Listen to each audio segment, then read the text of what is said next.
Question. What kind of bear is best? That's a ridiculous question. False. Black bear. Fact. Bears eat beets. Oh. Bears. Beets.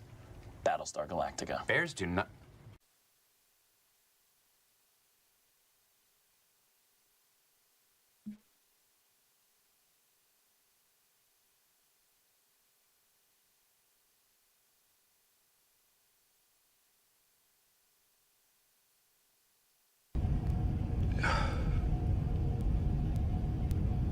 Puke.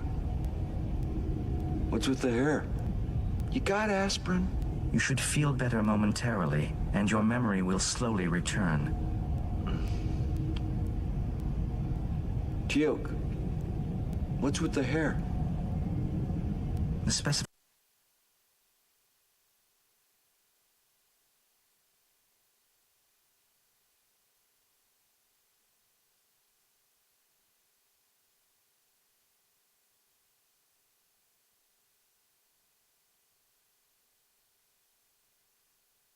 Yeah, Bob. You remember Bob, the guy that's gonna launch a nuclear attack? You got any more abuse you want to hurl my way?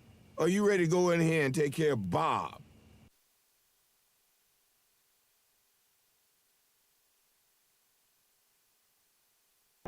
What do you propose, Bob?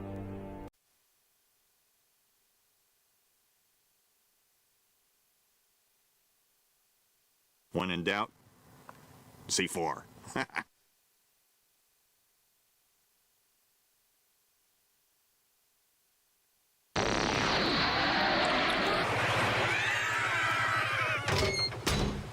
Yo, what's up, penguins?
Well, hey there, campers. It's your favorite geeky penguin, Bob here, and welcome to another crazy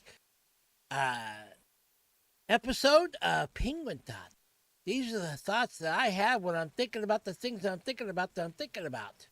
That I'm thinking about the thoughts. Yeah, those thoughts. Anyway, we got several topics we're going to talk about here today. The first one is dealing with a rant that I saw on YouTube about one of my favorite YouTubers. He's actually a guy named Star Wars Theory, and I've been watching him for a few years now.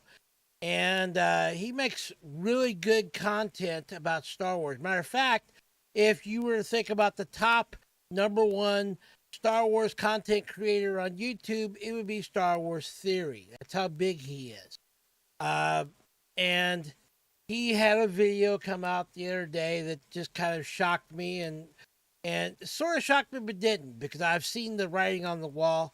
We're also going to talk about Disney and how Marvel and Lucasfilm, Disney as a whole, is going down in flames. And then also a little bit about what's happening today with the FCC and a vote called digital equality, digital equity. It's a fancy term for net neutrality. Boy, I have trouble saying that word. And then also talking about how memes can be dangerous in this day and age.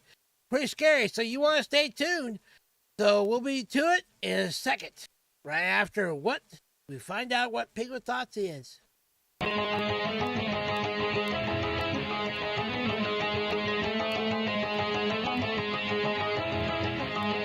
You're listening to Penguin Thoughts.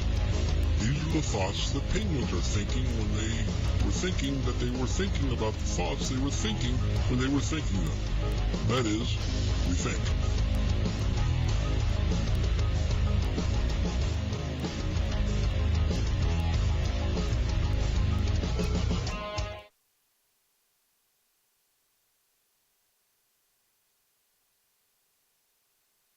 Well, hey there, Tracy. Glad to see you made it. And we are going to be talking about a few different topics today. A couple of them are pretty Marvel and Disney heavy, as well as even Star Wars, like this first one. I thought it was kind of appropriate that after... oh, cool, you just got back from lunch? Great. This is one of my favorite YouTubers out there. Matter of fact, like I was saying earlier, that if you were to think about a YouTuber who makes Star Wars content, this would be the #1 YouTuber on the platform, named Star Wars Theory. He does tons of videos about his theories on Star Wars and concepts and ideas. He's even made a awesome fan film, and I think he's in works on another one as well. But I've been watching him for a few years, and I've been seeing him kind of, he's not really a shill or a simp for Star Wars, but I have seen that he definitely loves Lucas Star Wars.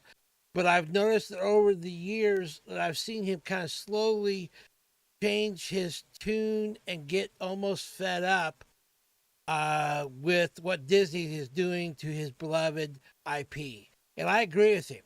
And I just thought I'd show this little video and we talk about it and go from there, because it kind of surprised me. He made a lot of good points. And as always, I got the profanity filter on.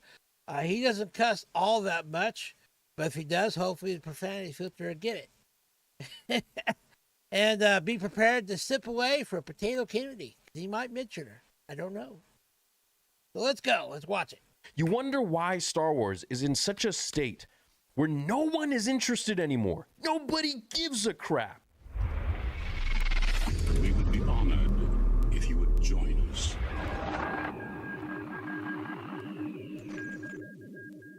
The Kenobi Show, is a show that we had been waiting for, arguably, arguably. It was the most important show that Star Wars could ever have released after George sold it to Disney.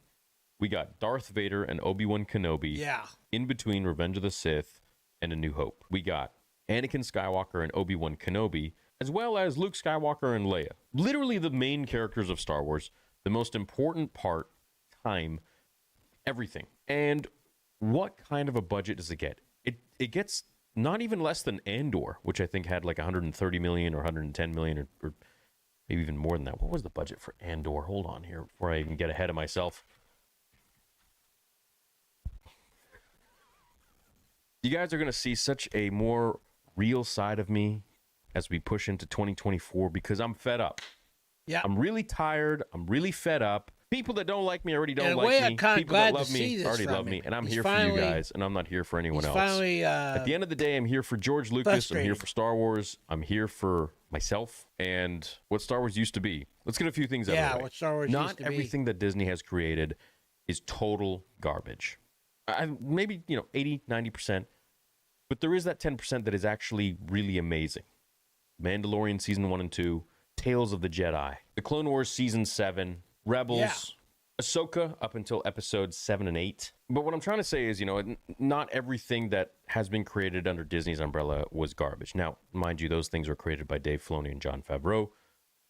But I digress. Obi-Wan Kenobi, the most important Star Wars project since Disney purchased Lucasfilm from George Lucas in 2012. And I was really kind of looking forward to the Kenobi show. I was kind of, it's not surprising to me the way it turned out. It was a major, major letdown for me. It really was. I don't know. They could have done so much with it, and they just made it wrong. Gets the lowest budget of any Star Wars show to date. She-Hulk gets a better budget than Obi-Wan? Freaking She-Hulk. I mean, what the heck? Like, who is She-Hulk. making these decisions up there? I'm Man, sorry it to make just this kind of burns video, my dude, eyes. but honestly, like, who is Makes making them those bleed decisions from up the there? socket. You wonder why Star Wars is in such a state where no one is interested anymore. Nobody gives a crap. It's because of shit like this. Whoops. And you know Didn't what? catch that. The budget wasn't even the biggest problem of the show. You have fan films, you have fan fictions that have like no budget, that have like the budget of an internet connection and a computer, that honestly garner more attention and love. There are some than fan films out the there for Star Wars. They're garbage still writing good. and directing. Way that better flew than what Lucasfilm's into currently the Kenobi producing. show. You have the most important characters in Star Wars. Not only that, you're bringing back Hayden Christensen and Ewan McGregor. Forget Jimmy Smits, everybody else. You're bringing back the goats, okay? The original, well, the prequel trilogy. That was the original, the OGs, man, the OGs from the prequels, okay? Yeah. And you not only, give a crap script, you get people that don't know what the hell they're doing when it comes to writing the stories and the characters that George built and created. You regress them. You focus on Reva. You make chasing Leia literally like the most impossible thing don't to get me find a started on 9-year-old Reva or and chasing 10-year-old. Leia. And above all, you have open-handed combat from a civilian against... Oh man, I'm telling you right now, I the part that made me just absolutely wince in my socks. Penguins don't wear socks. I cringed when I saw them chasing little Leia around. I just couldn't believe how bad it looked. I mean, to me, it wasn't convincing that she was being chased, that they couldn't catch her. There was times to where literally she stopped and the guy just took a leap forward, would have caught her. It was obvious the way they did it. To me, it just felt scripted and not very well scripted. Yeah, so not that like the original film would always be number one. Yeah, exactly. 4, 5, and 6 to me are Star Wars. I like 1, 2, and 3, not as much as 4, 5, and 6. The original trilogy, and of course my favorite is Episode 5. I'm an Empire Strikes Back penguin. I love Empire. Anyway. Stormtroopers. I mean, look, Yeah. Stormtroopers, they don't get Jar disoriented like that from, a slap on the head, okay? But then you also manage to give literally the worst script of all time, the lowest budget of all time. I don't get it. I'm trying to understand this. The cope I'm really is real trying here to with theory. Who's making these decisions, dude? Let's no doubt. give this script the crappiest script of all time. Let's regress the characters, and then let's give them the lowest budget of the most important story in Star Wars, the most important characters in Star Wars.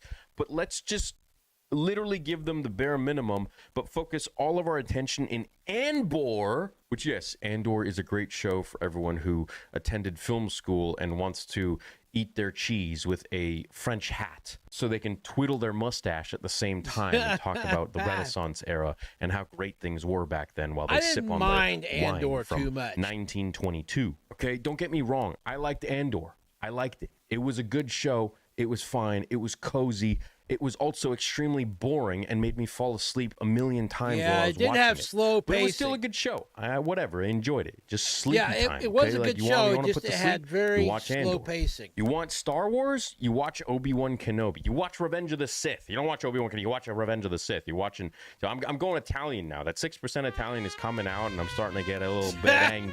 Yeah. You want to watch Star Wars? You watch the first 6 movies, and you watch the Clone Wars. That's Star Wars.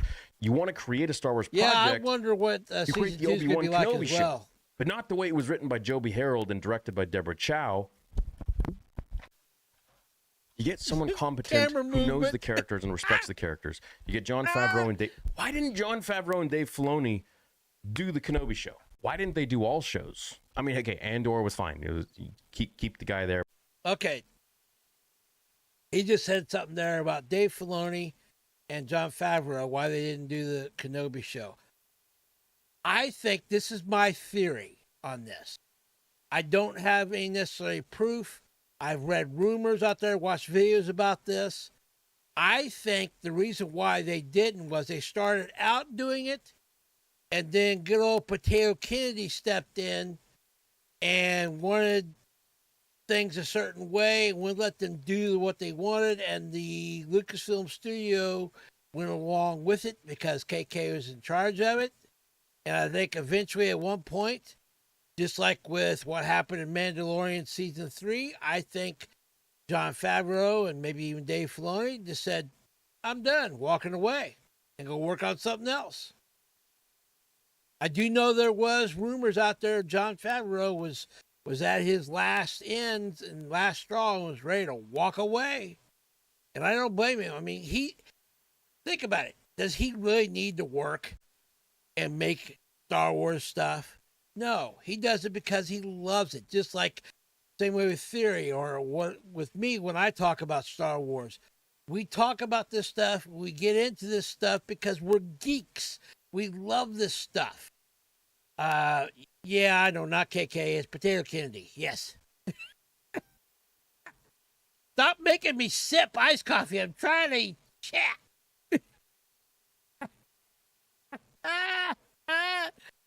Speaking of which, if you got something cold to drink or iced coffee, sip them. Sip away.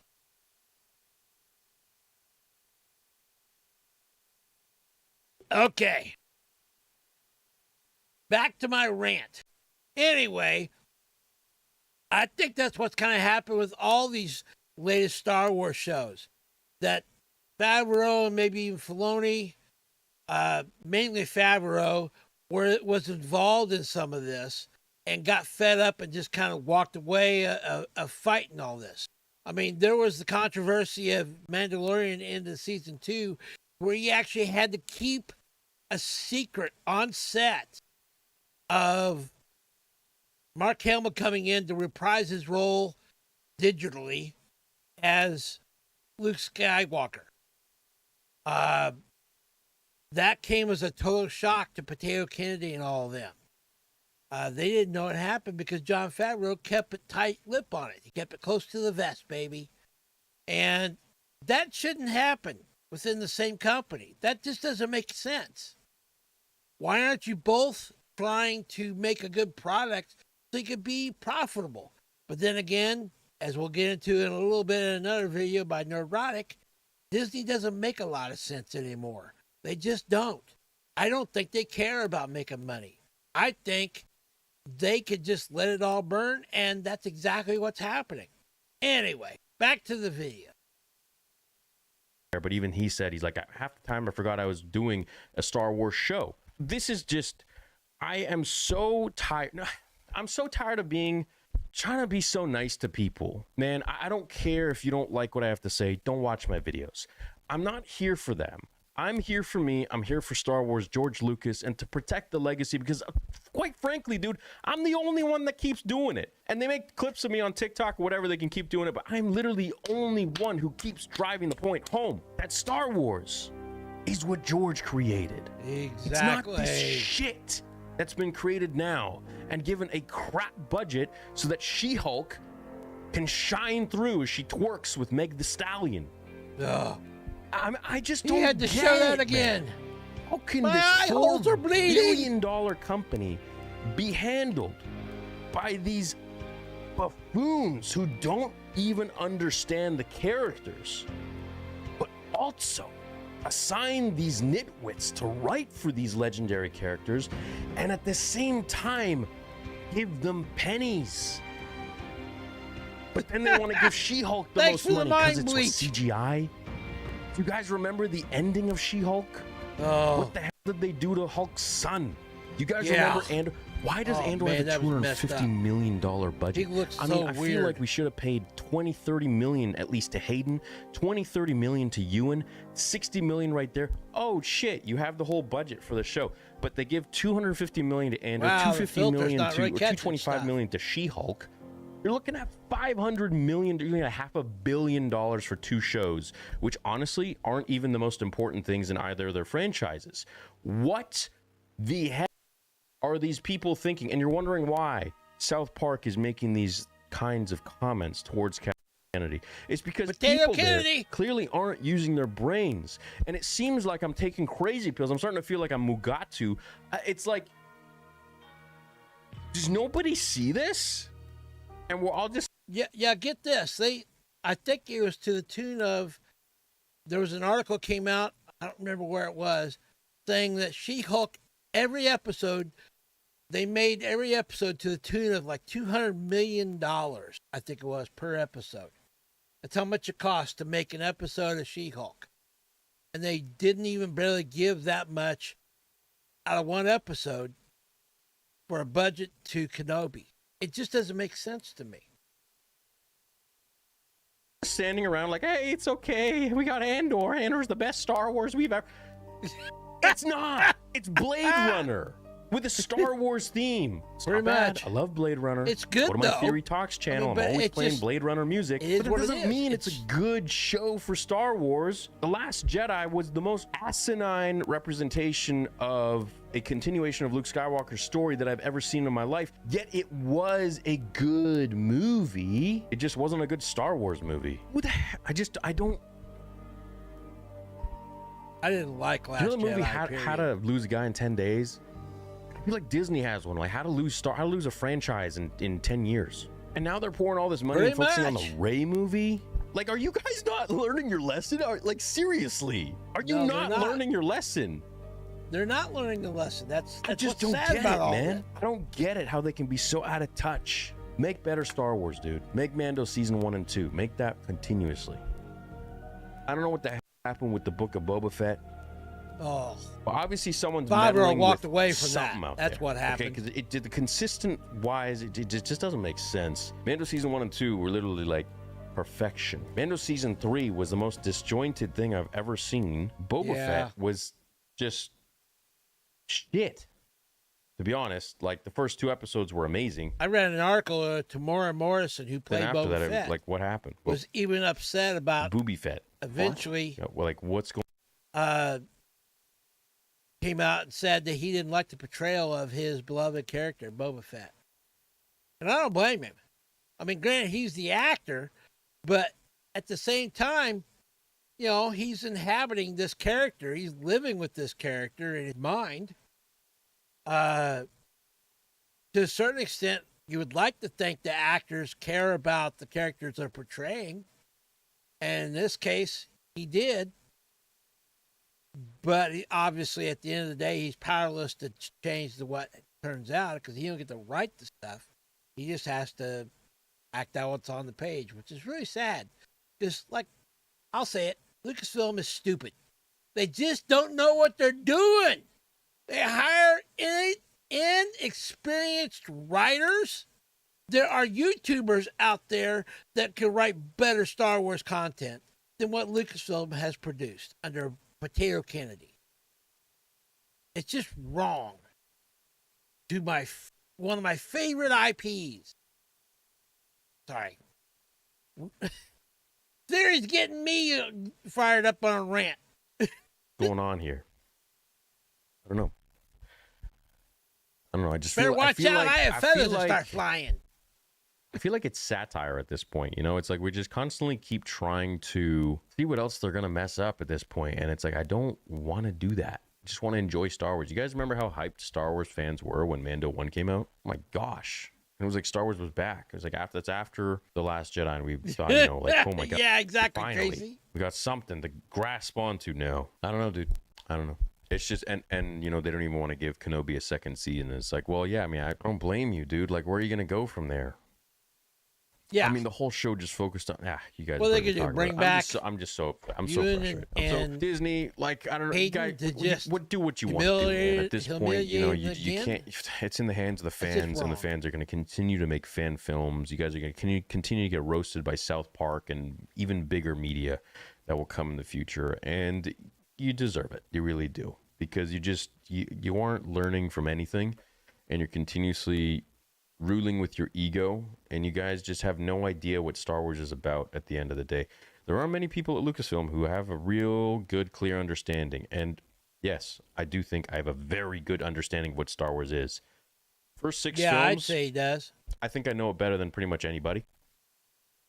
Clone Wars, I mean, you want to talk about mythology, you want to talk about Star Wars, you want to talk about character arcs, you want to talk about themes, you want to talk about the characters themselves, what they were going through, why they did what they did. You want to talk about force abilities, lightsaber techniques and fighting styles and backstories and this and that. I mean, I know the movies and the books inside and out. I'm not the only one. Nope. There are millions of others at Lucasfilm that know so much about Star Wars. Sam Witwer and Dave Filoni. I mean, these Sam Witwer, these are two guys that, like, you can't be luckier finding talent like this and having them be loyal to the brand and having them work for the brand. I mean, honestly, at this point, you would be a fool to not be hiring the two of them to work together to create everything going forwards. Tired of this. Green light 1313. Green light The Force Unleashed 3. No one cares about your junk canon. Just create good stories that we love. Create the characters that we love. Embellish the characters that we love. Continue their stories. Create Star Wars. Make it great. Make it what it was. Give it a proper, fair chance for the characters that matter. Give them the money they deserve. So weird. So bizarre to me. They'll never learn. And we'll continue to be pushed towards the prequels and originals. That's all it is. That's all that'll happen. That's literally it. Pretty much. He's not wrong. Yeah. Well, let me know what you guys think about this. Love you all. Have a great day. May the Force be with every single one of you. May the fish be with you. Okay. So, I agree with a lot of what he's saying there. It just boggles the mind. And in a way, I to a certain extent, with Theory feeling this way, I kind of feel vindicated a little bit. That all this time, you know, I think that's part of the thing with all these content creators out there that are like calling out this bad stuff, that it makes you feel like you're not alone, that you're not sitting here watching something and thinking, is this really that good or really that bad? And when you hear somebody else saying, no, it's really that bad, it makes you feel like, okay, I'm not alone in this. I'm not the only one that's shouting on top of a hill saying, hey, the forest is on fire. Somebody ought to put it out. But nevertheless, it saddens me in one aspect to see his heart broken, because I know what that feels like as well. But at the same time, at least I don't feel like I'm the only one shouting on a hill saying everything's broken. The forest is on fire. Put out the flames, baby. Get out the fire extinguishers. Call 911. Tell somebody, hey, we're losing the toothpicks. Anyway. Continuing on with this mess, there is another YouTuber I like watching a lot of content of, and his Nerdrotic. And I actually reached out, and Mrs. Nerdrotic, that's his wife, responded to me telling me that I could actually comment on his content, which is awesome. I love it. Shout out to Nerdrotic. By the way, all the links to their YouTube pages or Twitter and all the links to these videos and articles that I'm going to be discussing today are down in the description of my video. Please, I urge you to go ahead and check them out. If you want to, like and subscribe to them. And if you like what I'm doing, like and subscribe to me as well. Anyway, let's watch this next one here. This is talking about Disney going down in flames. And it's entitled by Nerdrotic, says, Marvel exposed Disney's in full panic mode. The fans were right. So here we go. This one's actually pretty good. I am Iron Man. Oh, that's so good. Iron Man. Think about that alone right there, where just how good was Marvel and how it's not now.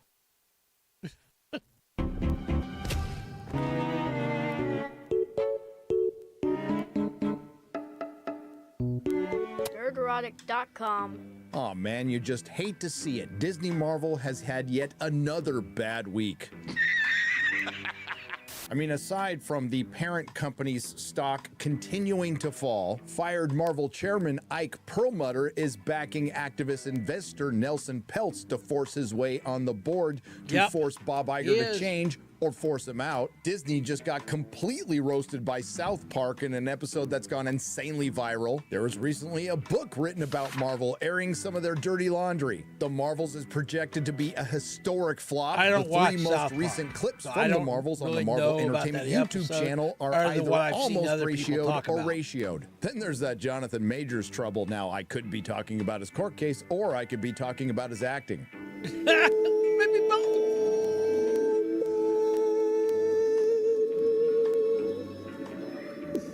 No. And no one's watching Loki Season 2. So no, things haven't been going that well for the House of Mouse and its subsidiary Marvel, but as we like to say with all things concerning Disney, things can always get worse. And they have. This is a partial quote from an article. Marvel is truly. Does it come from bounding into comics? Does it come from a Ryan Kinnell thumbnail? Does it come from one of my videos? No, it comes from Variety. So join me, you 875,000 practitioners of common sense and the 40% who haven't subscribed yet. Truly, thank you. Let's talk about the access media turning on their masters. And no, this isn't some opinion piece from Variety. It's not. Carpet bombing Marvel. It is an expose that is so important to them, it's their banner on their Twitter page. Crisis at Marvel. Jonathan Majors' backup plans. The Marvels reshoots. Reviving original Avengers and more issues revealed. And look at. I'm not going to read this article, but I've got a link to it down in. Okay, there it is. I got a link to the article that he's talking about down in my description, so you can go and read about it yourself if you want. But right here it says Crisis at Marvel, Jonathan Majors' backup plans. In other words, Marvel's having to consider what they're going to do if Jonathan Majors ends up no longer being able to play Kang. You know, it is what it is. And then the Marvel's reshoots, reviving original Avengers, and more issues like that revealed.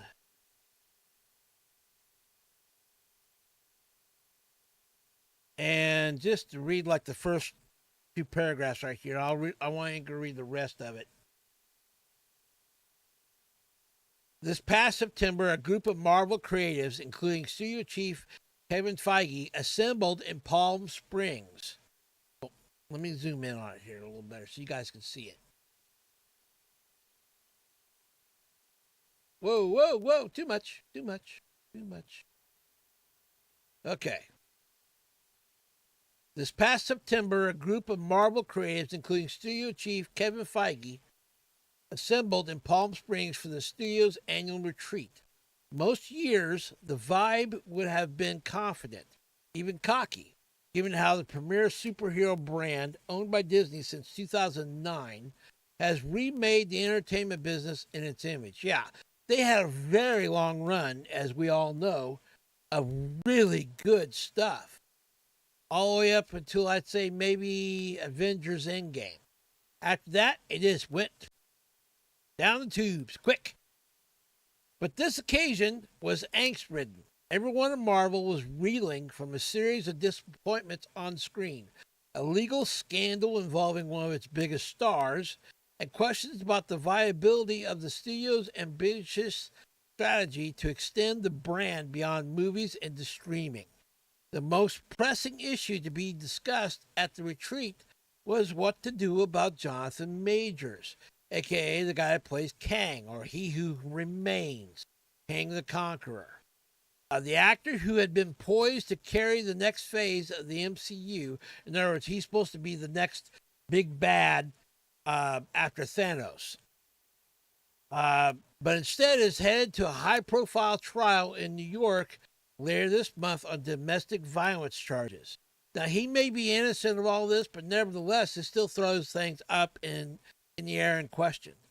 The actor insists he is the victim, but the damage to his reputation and the chance he could lose the case has forced Marvel to reconsider its plans to center the next phase of its interlocking slate of sequels, spin-offs, and series around Major's villainous character, Kang the Conqueror.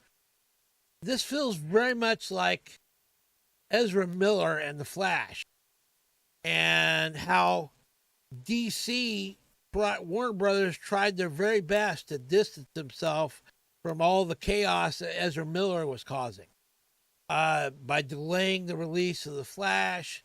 And if you notice, it didn't come out. It came out, and then like a month later, it's up on HBO Max.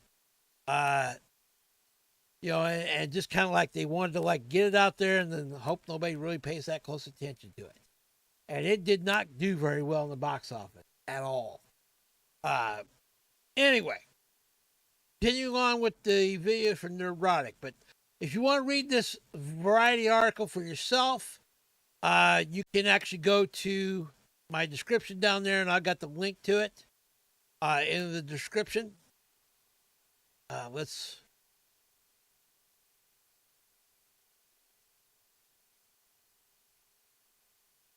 There. That's what it looks like. Okay. At the art on this article, they went full YouTuber with the red down arrow. And they also ask, is Marvel in trouble?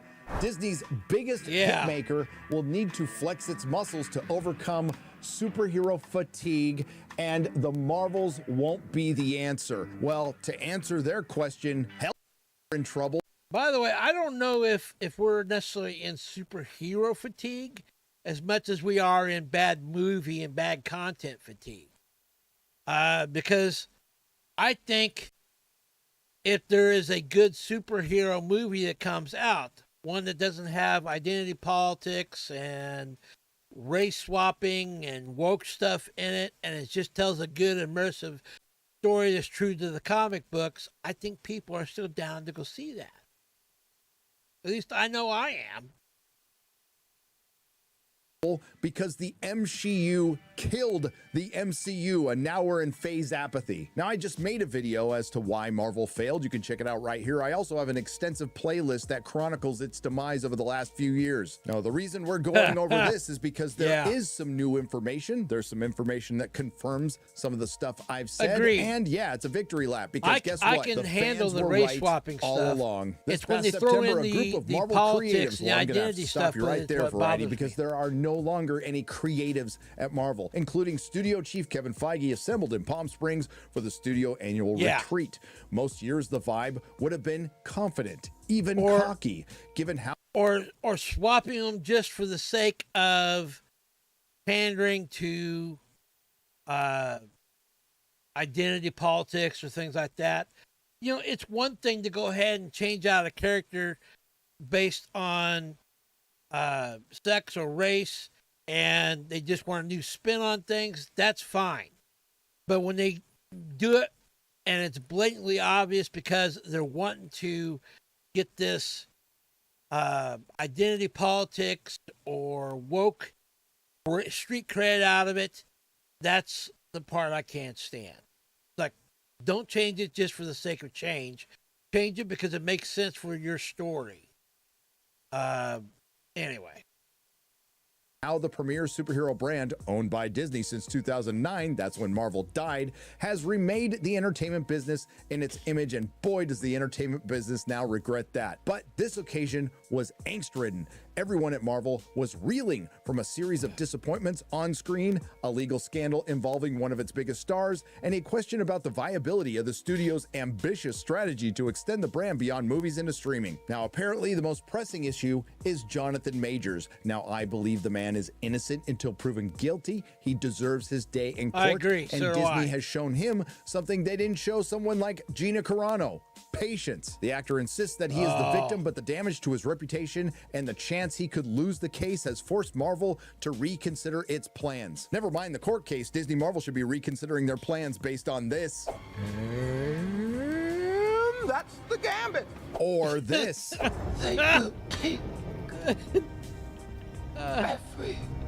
And this. Time is everything. Each and every one of us.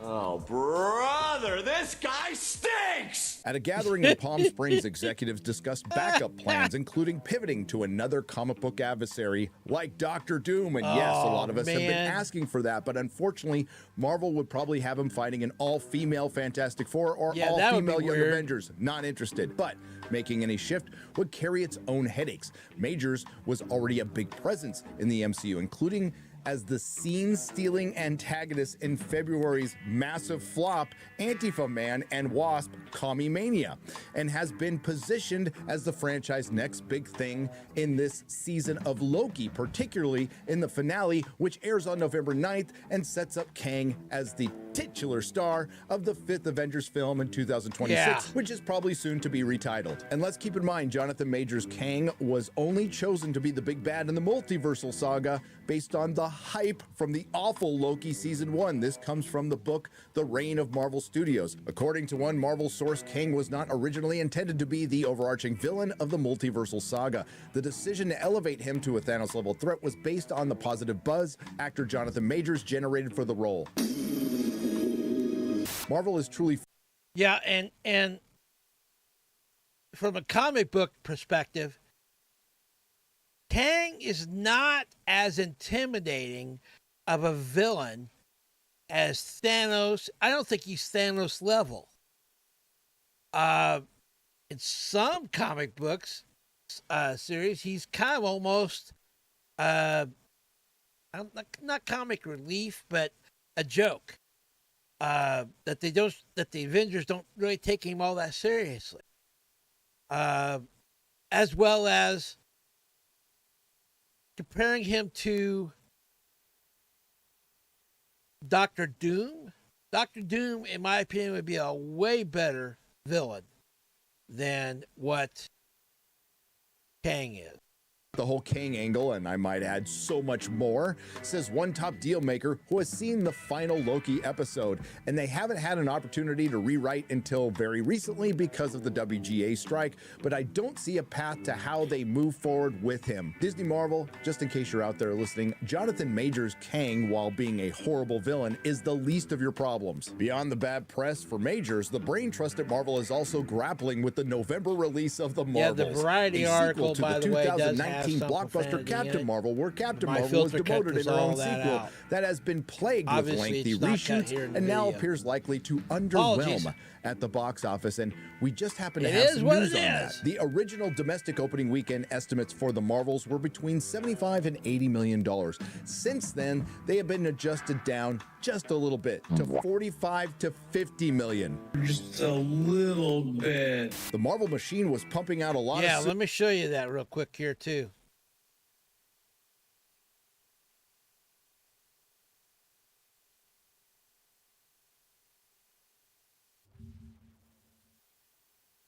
This is a website I like to go to about various different movies. This is called The Numbers. And you can go here to...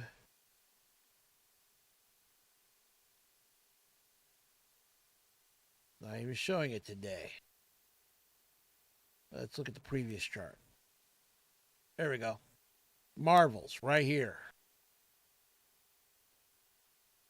Domestic box office, they have made $48 million.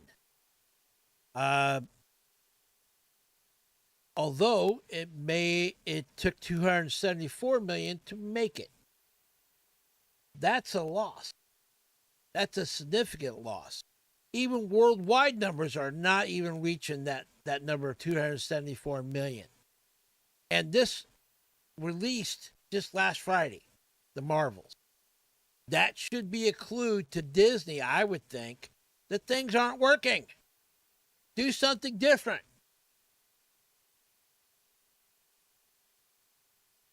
Sewage. I'm sorry, it said content. Did it get to the point where there was just too much and they were burning people out on superheroes? It's possible. Possible. It's not only possible, it's already happened. Some of us recognize that Marvel would fail when they started the MCU years ago. When they moved away from their core heroes like Captain America, Iron Man. I have no desire to see the Marvel. And I never thought I would say that about a Marvel film.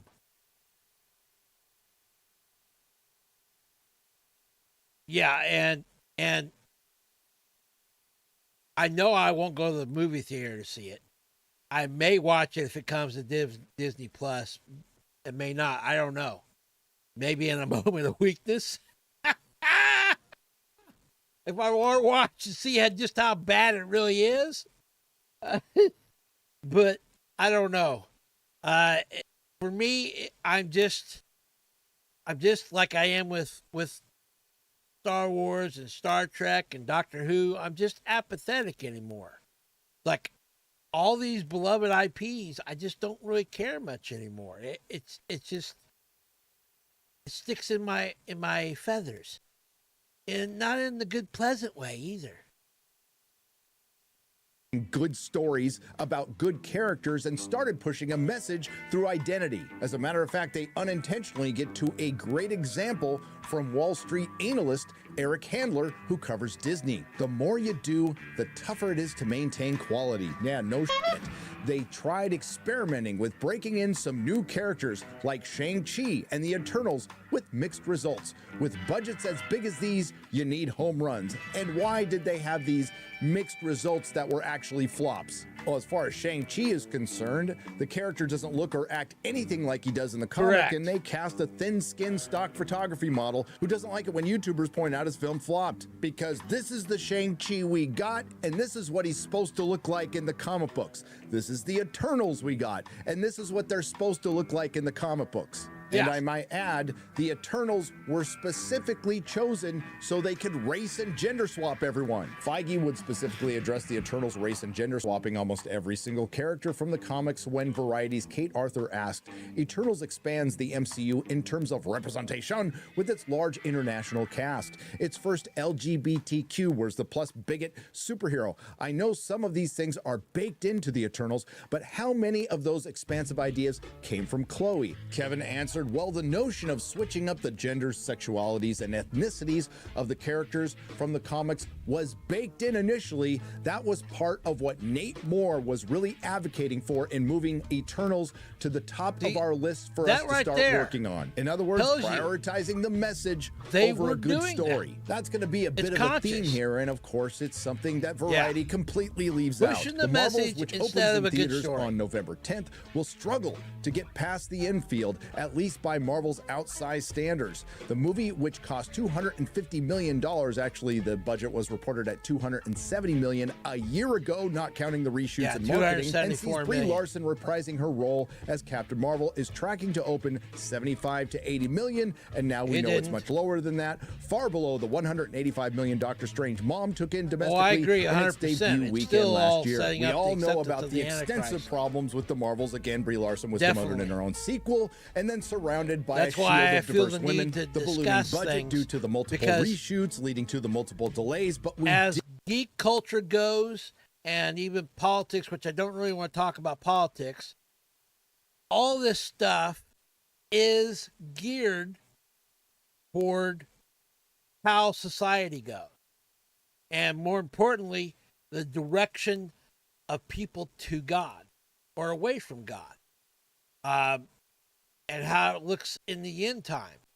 And this is why I want to cover all this stuff, not just because I'm a geeky penguin, but I'm also seeing this from a spiritual aspect too. It's like, and this next few topics I'm going to talk about after the break really gets into seeing some craziness going on into this world and this insanity. I just can't believe we've gotten to this point in our world.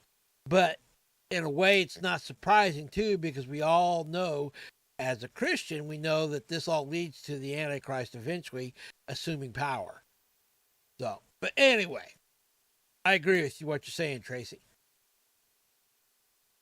Didn't know this. The eyebrows were raised again when director Nia DaCosta began working on another film while The Marvels was still in post-production. The filmmaker moved to London earlier this year to begin prepping for her Tessa Thompson drama. Did you hear about this? A representative. This is funny. This also tells me that even the director of The Marvel, while the movie was still being made, left to go work on another film.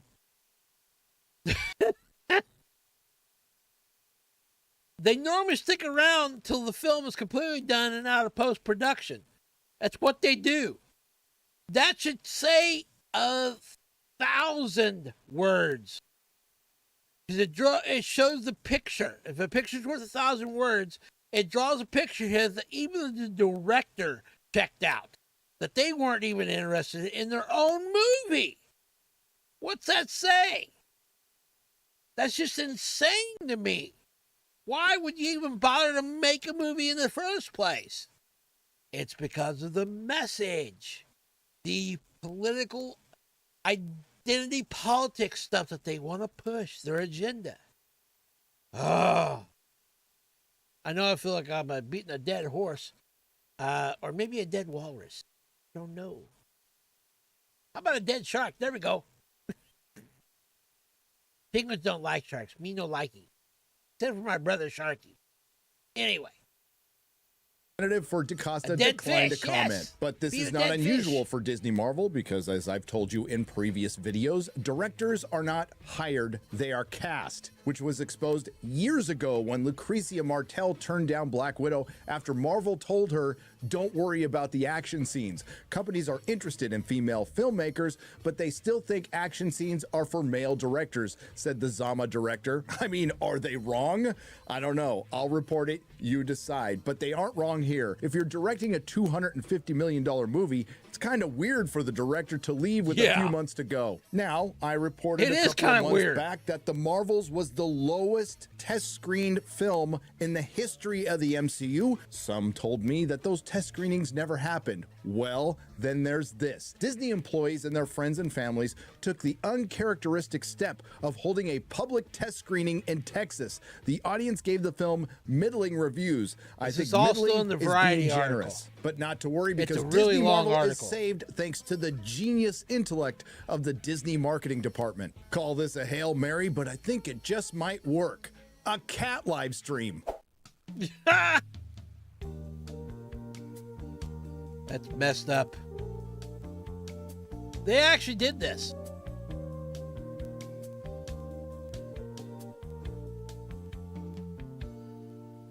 Have you any idea how many cats there are in this country? No. Because if you remember, if you remember in Captain Marvel, Nick Fury, reason why he wears an eye patch is because of a space cat, Flurkin, that scratched his eye, and it never healed. So they decided in the Marvels movie, which I haven't seen, but I've heard people talk about, to embrace that kind of thing. And they have apparently a part in the movie where there's a whole group of cats, Flurkins, that are used to save people that are in peril. Because I guess when the Flurkin opens up its mouth and all those tentacles come out and they suck you in, they transport you to another dimension or something. And they use the Flurkins to save people, supposedly. I don't know. I haven't seen it. All I know is they leaned into the cat meme. This is what Marvel has become. Cat videos. Seriously? I don't have those, no. Now, I have here a study from Hampstead University which shows us that cats and dogs are beginning to watch television. Now, if these scientists are right, we should start programming right now. Within 20 years, they could become steady viewers. Programming for cats. That'll get them flocking to the theater. Well, anyway, the article then goes extensively into problems we already knew. The overtaxed VFX teams that led to the ballooning budgets, that led to all the reshoots. And of course, the overtaxed VFX teams have voted to unionize, and they're also blaming the shoddy writing. The so-called bad VFX we see because of half-baked scripts, says one person involved with She-Hulk. That is not Victoria, that is CGI Kevin, and VFX even above Kevin. She-Hulk was Of course, we know bad. Victoria Alonso was fired and they called her a scapegoat, but she did publicly I can call out tell her CEO the pixels at an Alphabet event, and- which according and to the book ray The tracing Reign was of just Marvel not Studios done- the is really rendering the was not reason she done got correctly. fired. And all this was happening while, I'll From a quote the technical article, standpoint. Marvel was bleeding money. Now, successful corporations or subsidiaries aren't usually associated with bleeding money, with a single episode of She-Hulk costing some $25 million. Oh, I was dwarfing wrong. the 25 budget of a million an final episode. season episode of HBO's Game of Thrones, but without the Yeah. similar zeitgeist bang. I agree. No, it was a fart in the wind like most everything else from Marvel Phase 4 That's on. another And show if that you would could have just been set so $25 million great. on fire they and stuck filmed it, source it would have been material. more entertaining. There are signs that the flood of product, that's what they call it, and that's exactly what it is leading people to tune out. I'm not prepared to call it a permanent fall. I am, because it's already happened. But Yeah. based on the numbers that go with Marvel podcasts, Marvel-based articles, friends who do Marvel-based video coverage, all of these numbers are significantly down, says Joan Robinson, co-author of New York Times bestseller MCU, The Reign of Marvel Studios. And she's not wrong. That's what happens when apathy sets in. What Disney Marvel and Disney Star Wars and Disney and all of Hollywood have completely forgotten is angry fans are fans that care, but at some point they stop. A slavish adherence to the message is the source of all of these problems. They've led to lazy production, bad hiring practices, poor writing. It just so happens that Variety gives us unintentionally a great example of this. As public criticism mounts, Feige is pulling the plug on scripts and projects that aren't working. Case in point, the Blade reboot with Mahershala Ali signed on for the eponymous role of a vampire. Things look promising for a 2023 release date, but the project has gone through at least 5 writers, 2 directors, and 1 shutdown 6 weeks before production. One person familiar with People the are script quitting permutations and getting says the fired. story at one point morphed into a narrative led by women and filled with life lessons. Oh, Blade was the relegated to the message. 4th lead. A bizarre idea considering that the studio had hired 2-time Oscar winner Ali on board. But is it really that bizarre, or is it very consistent with the MCU? Let's see, you'll have to forgive me because I'm just going to go off the top of my head. In Black Panther, he was always surrounded by 2 or 3 women. That cringe female power scene in Endgame. The funny thing about the Negabans on the TV show is that they're actually meant to be a big callback to the OG version of Captain Marvel, the very first version, who was a man called Mar-Vell, who did appear during the Captain Marvel movie in the MCU, but he was played by Annette Bening, so they changed the character just a little bit. Just a little bit.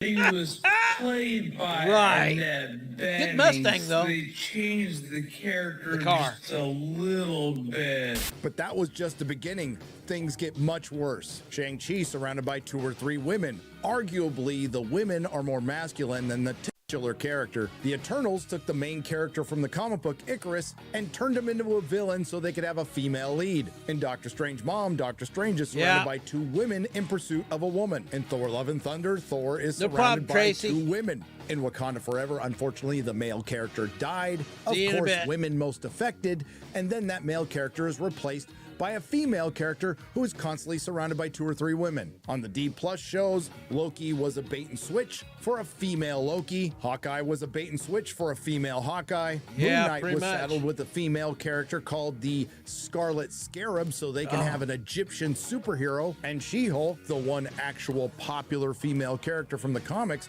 was turned into a cringe mess that made the fans the villain. Honorable mentions in Falcon and Winter Soldier, Captain Black Falcon America could not defeat Freckle G and had to be saved by a woman. Doctor Strange ultimately had to be saved by America Chavez. Moon Knight had to be saved by a woman. Hawkeye had to be saved by Kate Bishop after he couldn't defeat a deaf superhero with 1 leg. But to be fair, Echo did go on to defeat the Kingpin, and Hawkeye did get his ass by 4'2" Florence Pugh. I'm sure I'm missing some, but I think you get the point. So Blade being surrounded by a bunch of women and being the doubt. 4th lead in his own movie is very Shocker. consistent with the MCU. Same old And if story. you don't think it's a slavish adherence to the message, well, The please allow me to read you a couple of MCU. paragraphs from the reign of Marvel Studios as it concerns the backlash to Captain Marvel. Even if they being you and I, the fan, didn't know the vagaries of Marvel Entertainment's corporate politics, they were siding with Ike Perlmutter and the defunct Creative Committee. That defunct Creative Committee included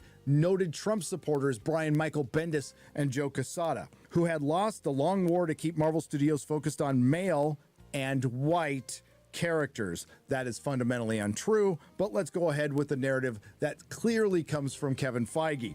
Marvel Studios under Feige and Alonso and other leaders recognized that its audience was the hundreds of millions of people, almost half of them women, according to a 2021 poll by Morning Consult. I'm glad that somebody actually paid a company to determine that half of your potential audience on planet Earth is half the population. Genius. Who love the MCU? Not a small but vocal coterie of cranks Yeah, and half the trolls who population's campaigned female. against Shocker. MCU movies with prominent female characters like the Eternals and Black Widow, both which flopped in 2021 as representing the decline of Marvel and the rise of the MCU. But you have heard of me. So I'll ask the question, if the MCU isn't a thing, why is it getting mentioned in this book? Sounds to me like Kevin Feige got a hold of the Panderstone. The studio made movies starring women and people of color with increasing frequency, and in the 2022 TV show... Yeah, and this is actually a phrase that Nerdrotic coined first. MCU. He called it that, and it's pretty wild that now it's being coined even by Marvel executives. Do the math.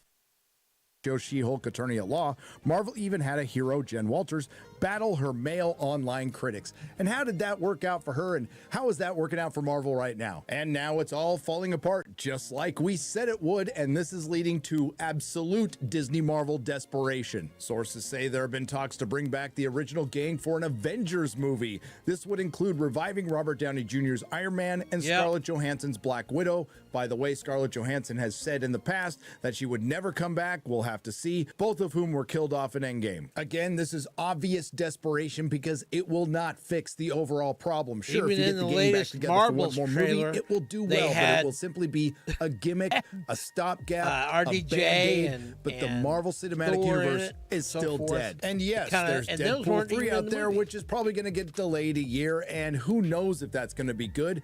They could reboot the Fantastic Four, but we all know instead of looking like this, it'll look like this. And And then there is a sentence in this article that gives us reason to not be that excited about the X-Men. The Fox editions give Feige an opportunity to reimagine the X-Men franchise. The article ends by stating writing the Marvel obituary would be ill-advised. And that statement is completely wrong. This would be the perfect time to start writing Marvel's obituary, and many are starting to do that. You've noticed that the Access Media has smelled blood in the water, and it's now safe to criticize Disney. Turns out what was ill-advised was giving Kevin Feige complete control of everything at Marvel. I'll remind you that Kevin Feige has been in complete control of Marvel since 2019, 2020. That includes merchandising, publishing, and Marvel Studios, and they've all gone downhill. I'd say it was ill-advised to bypass great storytelling from the past to get to the more modern books that prioritize identity over character and message over story. I would say it was ill-advised to get rid of your core characters and replace them with a bunch of people nobody cares about. I would say it was ill-advised to alienate your fan base and then make an enemy of them, especially when they were right all along. And now the Access Media is piling on, and they're not just late to the party. The maid already showed up, cleaned up, took home all the drugs and alcohol. The parents came back home, sold the house, and moved to Nevada. So we are winning. The great correction is happening, and the universe will unfold as it should. But unfortunately, we had to lose a lot to get here. Star Wars. You know, I just gotta say this. They could have had all these female characters in the MCU be just fine. But no, they had to do it because of the message or the identity politics. I mean, look, for example, Scarlett Johansson playing Black Widow. She was extremely cool, in my opinion. She was standing toe-to-toe with the other 5 original OG Avengers. I mean, she kicked butt with the best of them. And that just goes to... see, that's what really irks me so much about the She-Hulk series. She-Hulk in the comics, Jennifer Walters, was a really good character. She had a lot of problems. She had a lot of back history and story and conflict with her that they could have explored, but instead they didn't. They didn't even do her correctly at all. And throw in the fact that they, had to throw in the message and the graphics was just horrible, as well as the crashing the male fan. Why would you do any of that? I mean, I've spent most of my life working in customer service, and you do your best to try to provide the highest quality of service to your customer and make them happy so that they come back. Not instead telling them they're an idiot, or that you don't want to see them, or you don't want to hear from them, that they're wrong and that they need to believe this way and do this. That's exactly what Marvel's been doing. Yeah, I agree, Tracy. Scarlett Johansson was a good Black Widow. She was. I liked her character. Matter of fact, some of the moves she pulled, like in that hallway scene, I just could not believe. That's just so cool looking. Landing on somebody's throat and throwing them with her feet. That's just crazy. It's cool.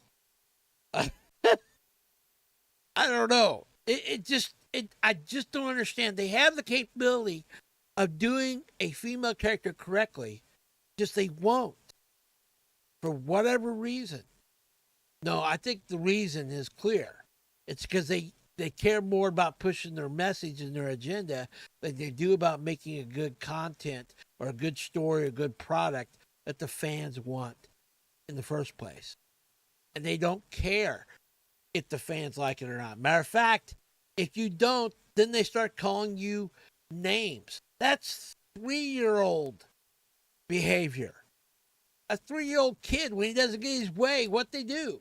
They start calling names or calling someone, hey, you're stupid.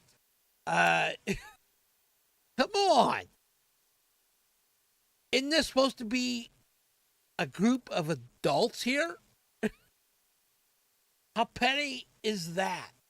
When somebody doesn't believe in the way you do, that you want to just start calling them names. That gets nowhere. And it doesn't make a lot of sense to me. Because real adults don't have to agree with everything.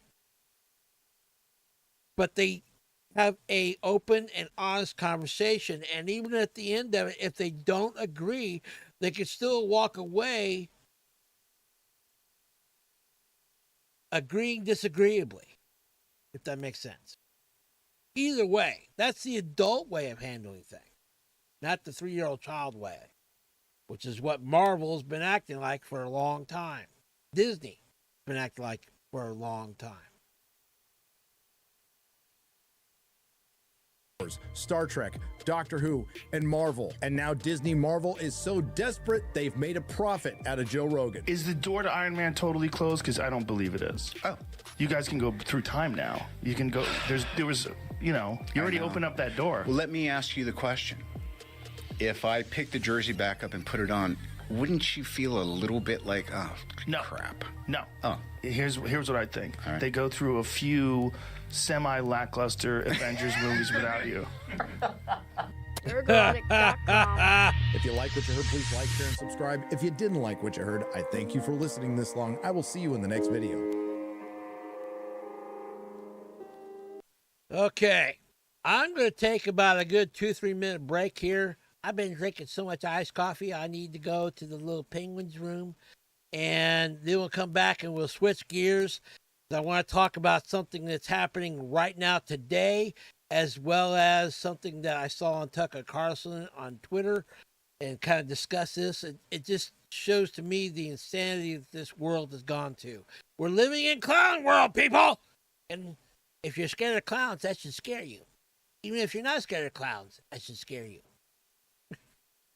So anyway, I'm going to take a few minute break and I'll be back. So I urge you to get up, stretch, slap your neighbor with a fish, get some more iced coffee or something, and I'll see you in a few minutes.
Okay, campers, I'm back. I hope you had the opportunity to go to the little penguin's room or get some iced coffee or soda or wherever it is you're drinking, or even go slap your neighbor with a fish. Anyway, we're gonna switch gears here, and we've been talking mainly about like Disney and Star Wars and Marvel, and this next two topics are kind of, in my opinion, it should kind of scare you a little bit. At least they do me. And most people, this next topic, I think most people don't even realize it's even happening right now.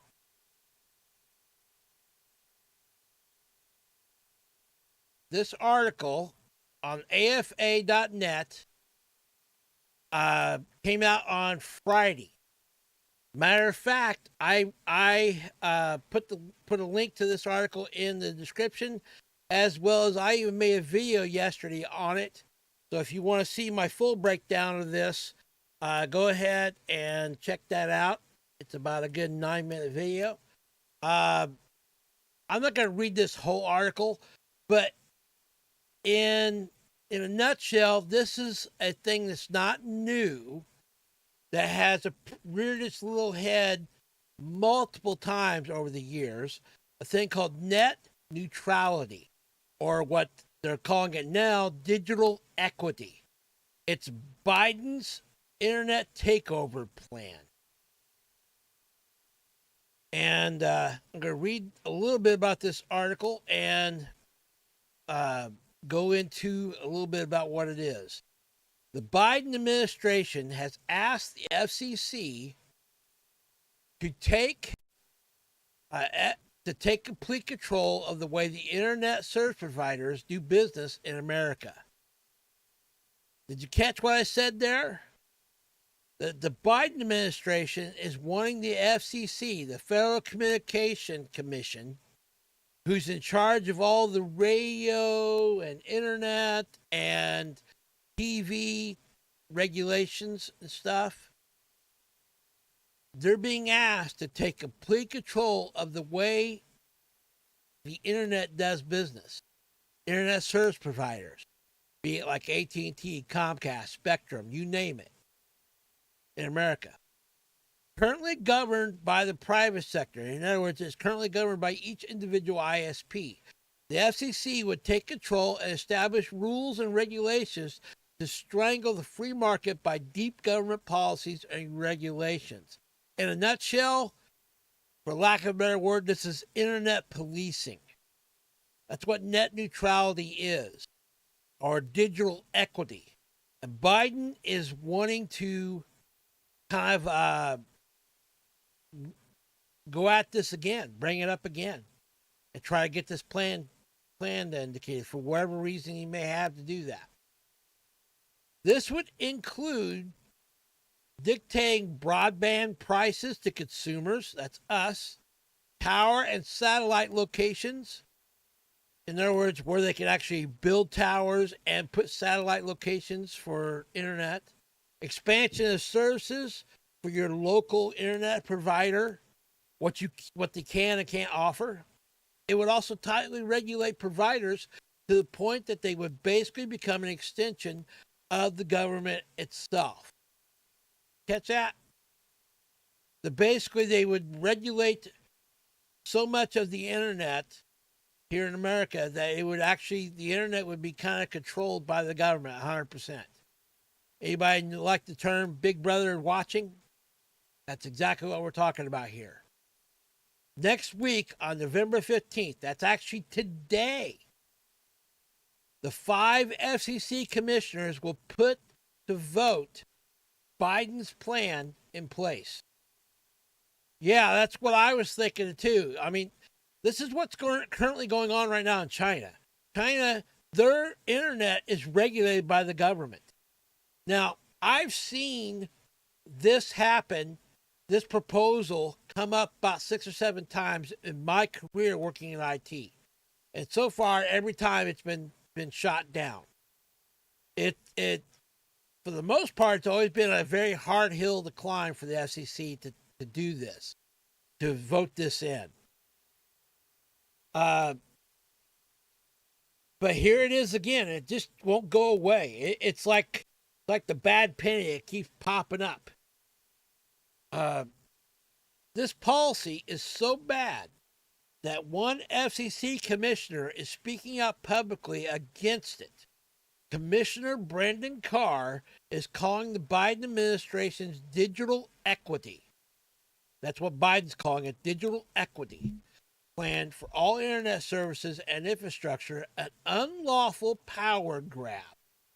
And actually, you can read more about Commissioner Carr's warning if you want. Like I said, the link to this article is in the description of this video. Yeah, that's what I'm praying, is that the FCC gets a clue, that they realize and see this for what it is. That, like what Commissioner Carr is saying here, that it is a unlawful power grab.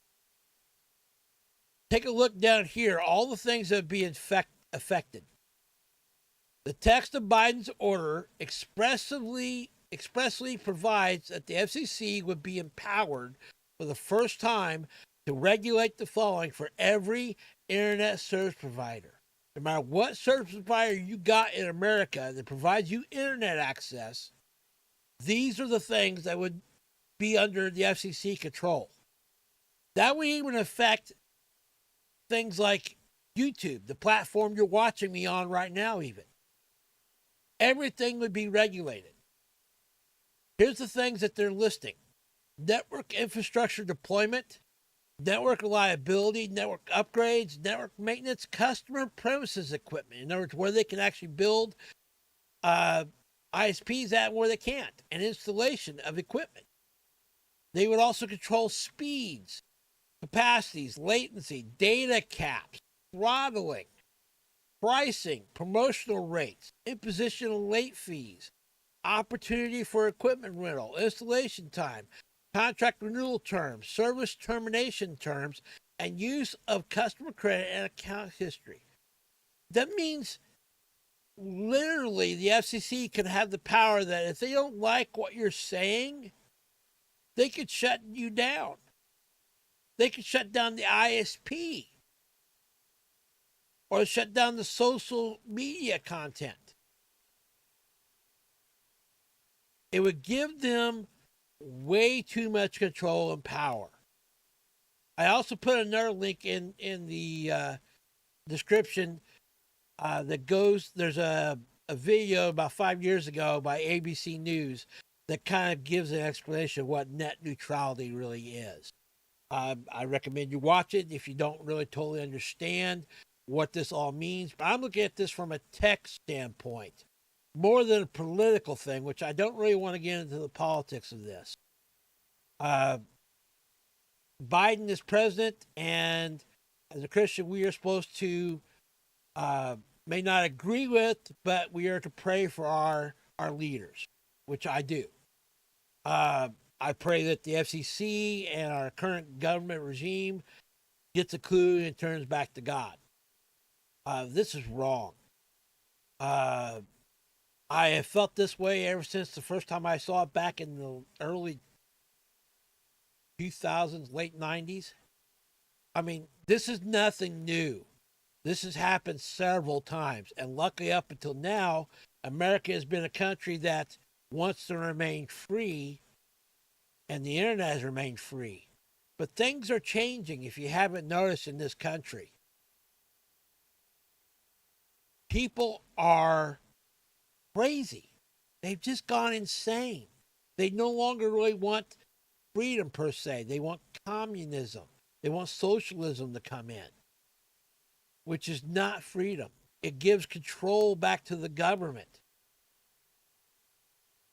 Yeah, they're under a delusion. Their eyes are closed to what's really going on here. This is more than just a political grab. This is a technological catastrophe in the making, as well as, in my opinion, it's also another way to control the masses, to control culture, to control society, control American citizens, what they can and can't do, what they can and can't say. It directly affects, in my opinion, the First Amendment, or freedom of speech.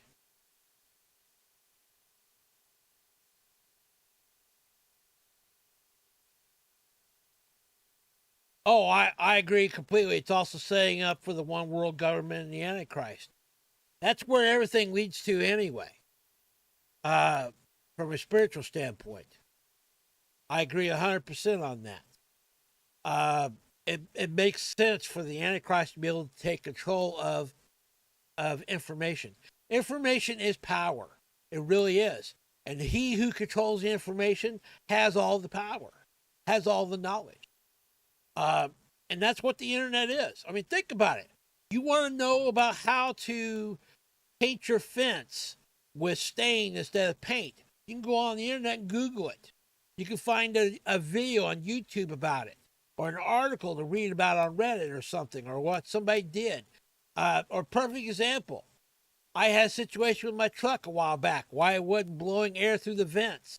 And I found out why that was happening, and I was able to take it to a mechanic and tell them what I think is wrong. And sure enough, that's what was wrong. It only cost like $40, but I found that problem. I found that solution on a forum for Ford Ranger users. That's just a perfect example of what the internet is. It's power. Now that seems like something innocuous, but give that same power into the hands of the FCC or the government. They can actually say, no, we don't want that out there. Here's what you really need to know. Here's what you need to really learn. And the scary part is they're voting on that today. Probably even right now, or may have already done it. I don't know when they're actually doing the vote. But it is happening today. So things could change. I pray and hope beyond God Almighty that this does not happen, it does not pass, that it goes down like it has the last several times that this has been brought up. Because I think it's just disastrous, not only from a technological standpoint, but from a social standpoint, for the health of this country. America was founded on biblical Christian principles. And the principle that every man is free, every man, woman, dog, cat, you name it, iguana, are free. Penguins, free. We're free. Like, as in free hot dogs, free. As in Linux, free. And this is just one more thing to take away that freedom. And I'm against it. This little penguin does not like that idea. I like open source. I like free Linux operating system. I like having a free and open internet, which is currently what's happening. Now, does that mean I like the fact that I can have somebody trash me on Twitter, aka X? No. But we have the freedom in this country to do so because of our Bill of Rights. This is a bad thing. And we should pray that this doesn't happen. But anyway, I don't want to go any more on this because it leads me into something I came across, a video by Tucker Carlson on X. And I want to watch it and discuss it. And it's about a guy named David Mackey, who's going away to prison for a meme.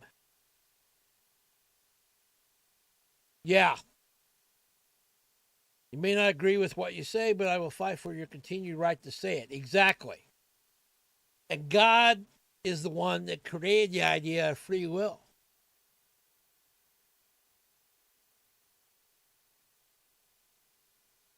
And this next thing right here, once again, this is going along the same lines.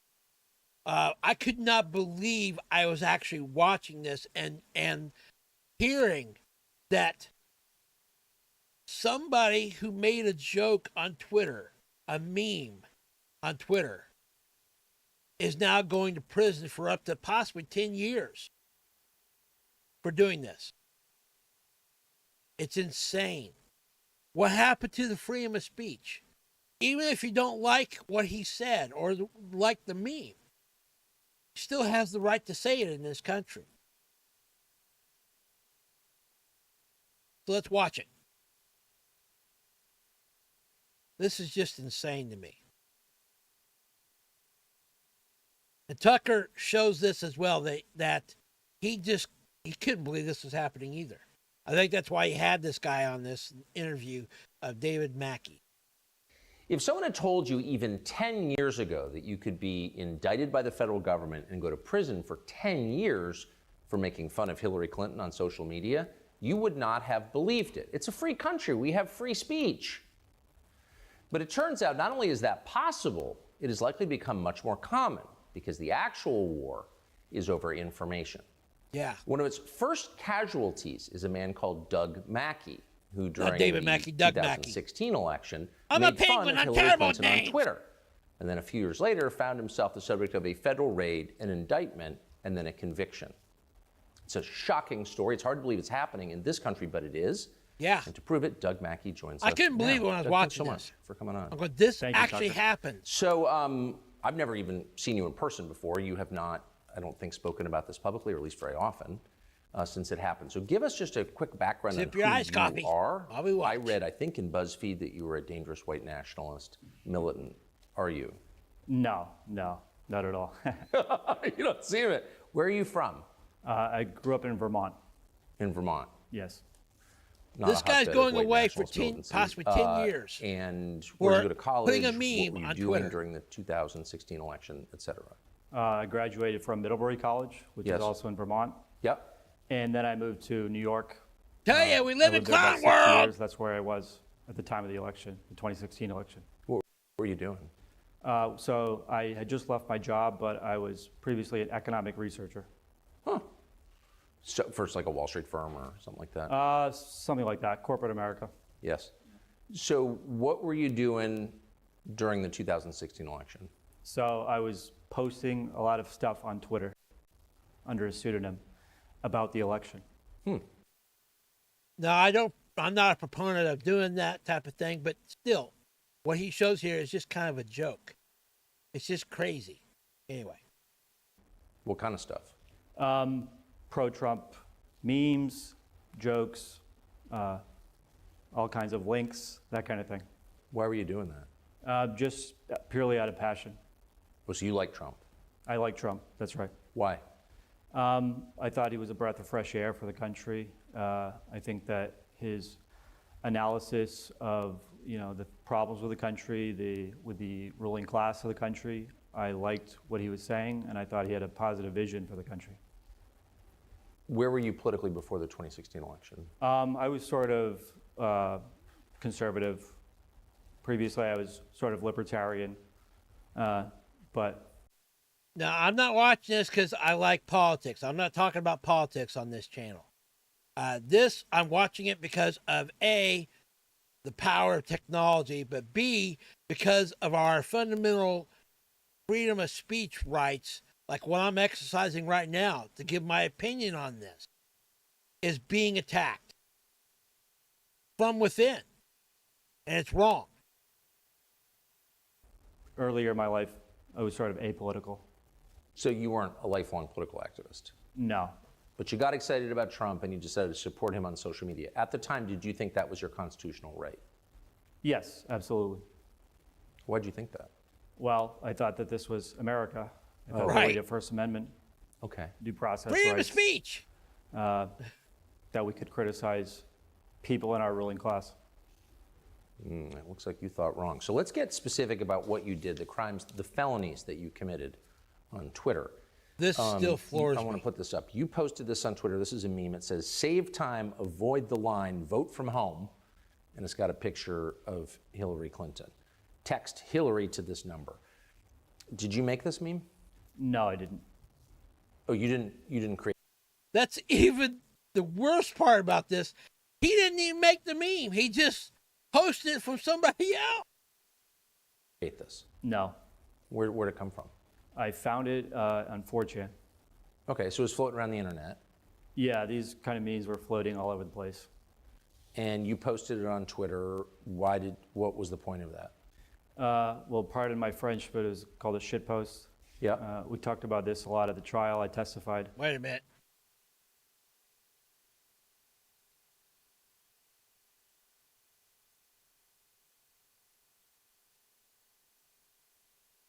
Okay. Just make sure the filter is on because for some reason I didn't catch that. Weird. Just sort of a joke, rile up everybody, muddy the waters, and mostly just because I thought my audience would find it funny. Did they? Yeah, absolutely. I find it hilarious. You're obviously from Northern New England. You have a very dry sense of humor. Very dry. Yeah, I noticed that. I noticed that. So, did you get a sense when you posted that that was a crime or that it would be perceived as a crime? No, absolutely not. So we have to, and I want to play this. This is from Hillary Clinton. This is from this April, so long after you were indicted, long after you went on trial. And this is Hillary Clinton describing that meme.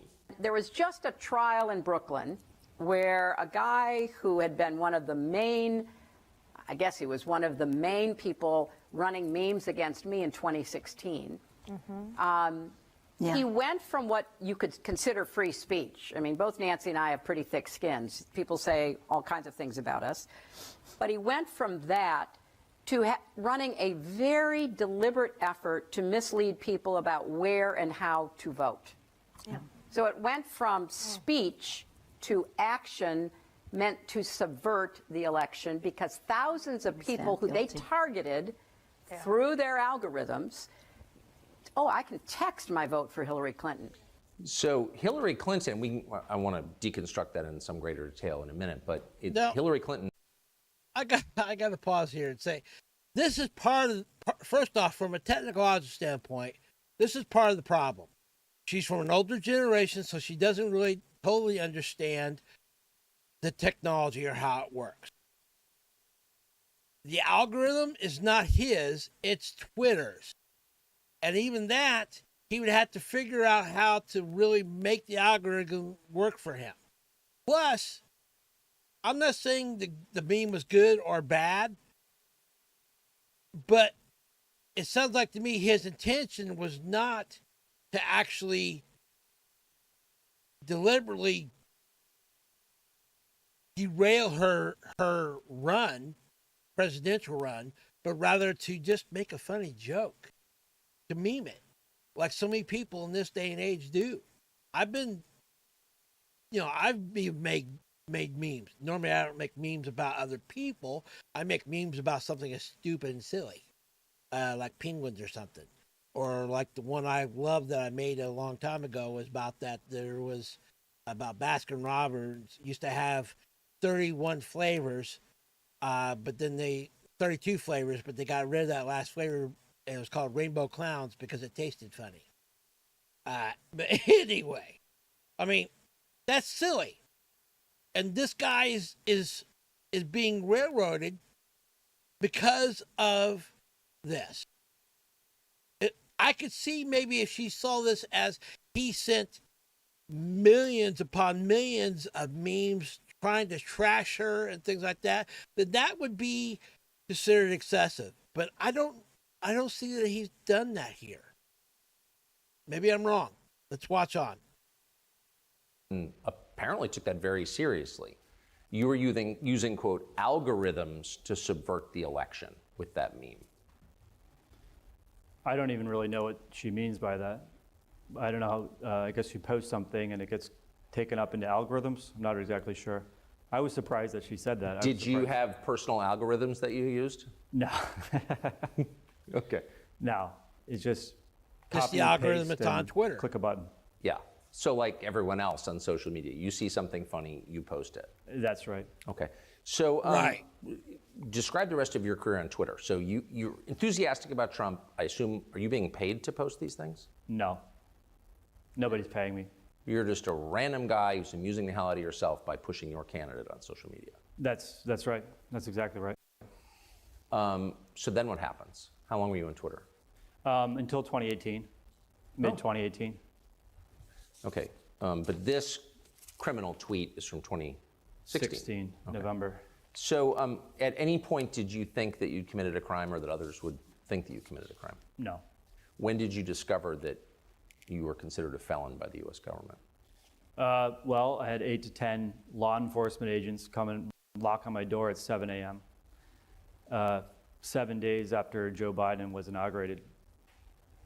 Did you have any warning that this was coming? No, no warning.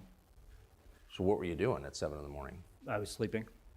So you're asleep, you hear a knock, and then what happens? And then the he FBI, was sleeping. Are you Doug Mackey? Yes. What's going on? Like, I asked them, they said, we have a warrant for your arrest. I said, what for? For what? They didn't tell me until I got to the courthouse. That is so messed up. Yes. The FBI threw handcuffs on you at your home at 7 in the morning and didn't tell you why? Yes. Did you have any idea why? No, I had no idea. What was going through your mind? I knew that politicians could be vindictive and the federal government sometimes could be influenced by those politicians,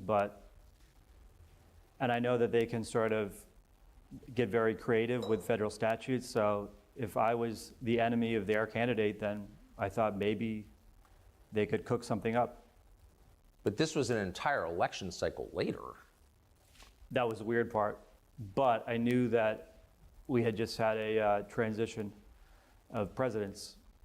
So 7 days after Biden gets inaugurated, you get arrested for a tweet 4 years earlier. Wow. Yeah. What was your Coincidence? reaction? I don't think so. You know, it's crazy. I I was a little bit surprised, but I wouldn't put anything past, what they can do. I remember reading that and thinking, clearly I'm missing something. You probably murdered somebody, or put strychnine in the water supply or something. It can't really be that you just tweeted something. The previous election cycle, there were 10 FBI agents? There were 4 FBI agents, and then they had some local cops and that kind of thing. But 10 law enforcement officers? Wow. Yeah. Were you waving a gun and screaming, "You'll never take me alive"? Not quite. I So you're just like don't some random understand guy. this. Yeah, it was shocked. I had roommates at the time. They were in disbelief. I'm thinking Tucker's not They couldn't believing believe this it. either. He can't believe They this must is have assumed actually you were like a happened. drug kingpin or something. Yeah, pretty much. They thought I had some kind of secret that I was hiding or something. They were really shocked when they found out what it was. Yeah, I was too. And it turned out, by the way, fast forward to your trial, it turns out. Now, see, when I was watching this the other day, it made me think of, and I don't know if anybody knows who this guy is. I do. A guy named Kevin Mitnick. He was the very first guy that ever got arrested and put in jail for hacking. Matter of fact, when he got out of jail, he went away for jail for, I think, for 5 years. And when he got out, he wasn't allowed to touch a computer for another, I think, 5 to 10 years. And I remember watching a show, I forget which show it was, where he actually came on show and the host gave him a computer. It was the first day that he was actually allowed to touch another computer. But to understand that, Kevin Mitnick, I sort of understand why he went to jail. I mean, he was doing some things he wasn't supposed to be doing that was illegal, as hacking. But this guy just does a meme. How is that malicious? I mean, I don't know. Granted, I don't think he maybe should have been attacking a political candidate. But at the same time, if it's meant to just be funny and that he was not getting paid to do this, or that his intent was just to basically meme, that's what a meme is, to make fun of something, he's going to jail for this. I don't know. I just don't get this. It just doesn't make any sense. I thought this was America. I thought we had freedom of speech. But more and more I'm seeing the erosion constantly of this country, of our society, are turning away from God and his free will and the way things that he wants things done. It's just wrong. Your crime was exactly what you said it was, posting a tweet. So what happened then? So they took me to the courthouse, and because it was COVID, there were some delays. I was in a holding cell. They take off your handcuffs and put you in leg irons. And then you just wait for your arraignment, go before the judge. Even then, I still don't know why I'm being arrested.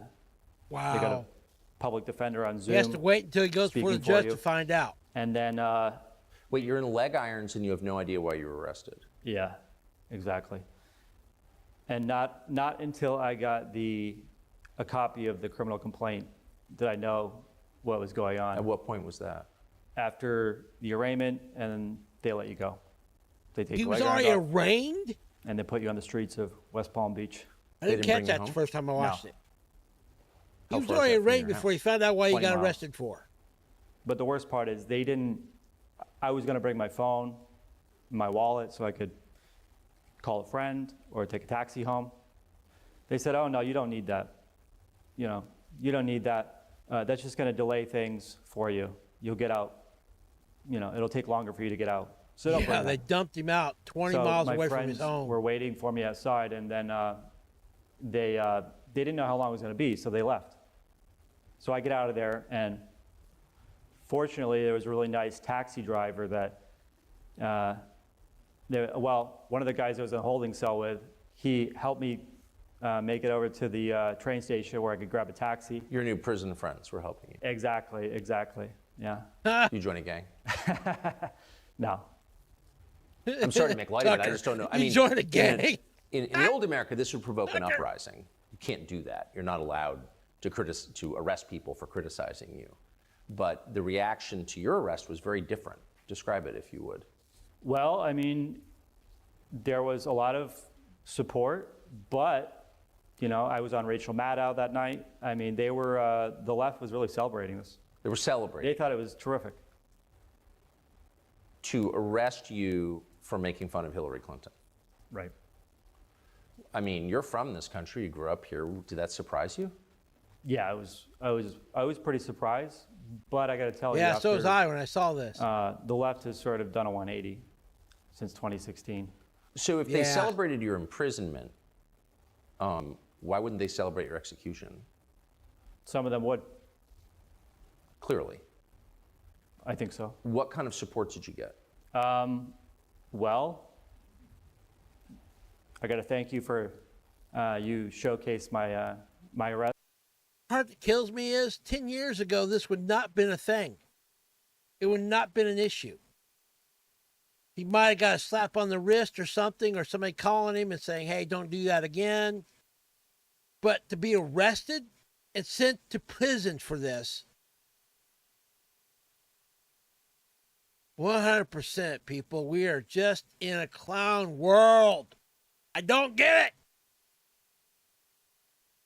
it. On your show, might have been that night or the next night, and there was just. And by the way, in the back of my mind, I thought we're probably going to find out that Doug Mackey works for Al Qaeda. I mean, there's got to be more to this story.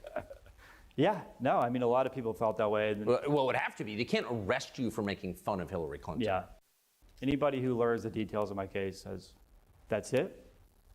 You know what's going on? Like the people that actually learn the details of the case.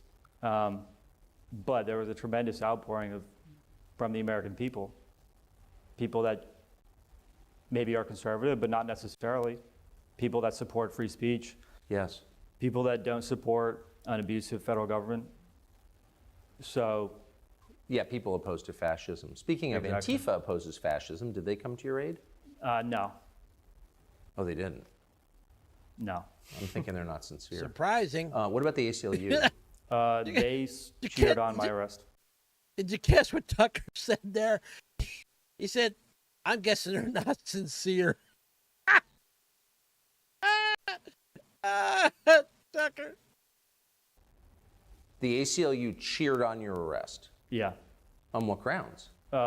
Because they that's said insane. Well, I don't think they care that much about the First Amendment anymore. No, it's only the American Civil Liberties. Right. Union. Yeah. They Gee, the ACLU is only supposed to be about protecting our rights and civil liberties, and they cheered on this? This is insane. They were more interested in the idea that there was this effort to stop people from exercising their right to vote. So they chose that. They chose to support it on that ground. So let's get to that claim, because that's the heart of it. So Hillary Clinton, whatever her faults, really has become a vicious person, a hater. Yep. Sort of dismisses out of hand that you have a First Amendment right to make fun of her. And she does that by saying that people say all kinds of things about us. Wait a minute. Shocker. What about, now you don't see this much anymore, but like when David Letterman was a late night host, or Jay Leno, they get up there and they do their little monologue. And how many times, almost every night of the week, their monologue included some type of jab or funny thing that they're making about somebody in the government or the president. I mean, this is the same type of thing here we're talking about. And yet, that was perfectly okay, and this isn't. Of course, I imagine now I don't watch late night anymore because I don't like any of them that are on there. But I kind of get the idea that they don't do that kind of thing anymore. It's like people can't take constructive criticism, or they can't even take a joke anymore. Do I think that this guy should have been slandering somebody? No. I don't know if that's considered slander or not. It was just a meme. With a meme, it goes to your intent. And he's clearly saying right here on national Tucker show on X that he meant it to be funny. I don't know. I just don't get this.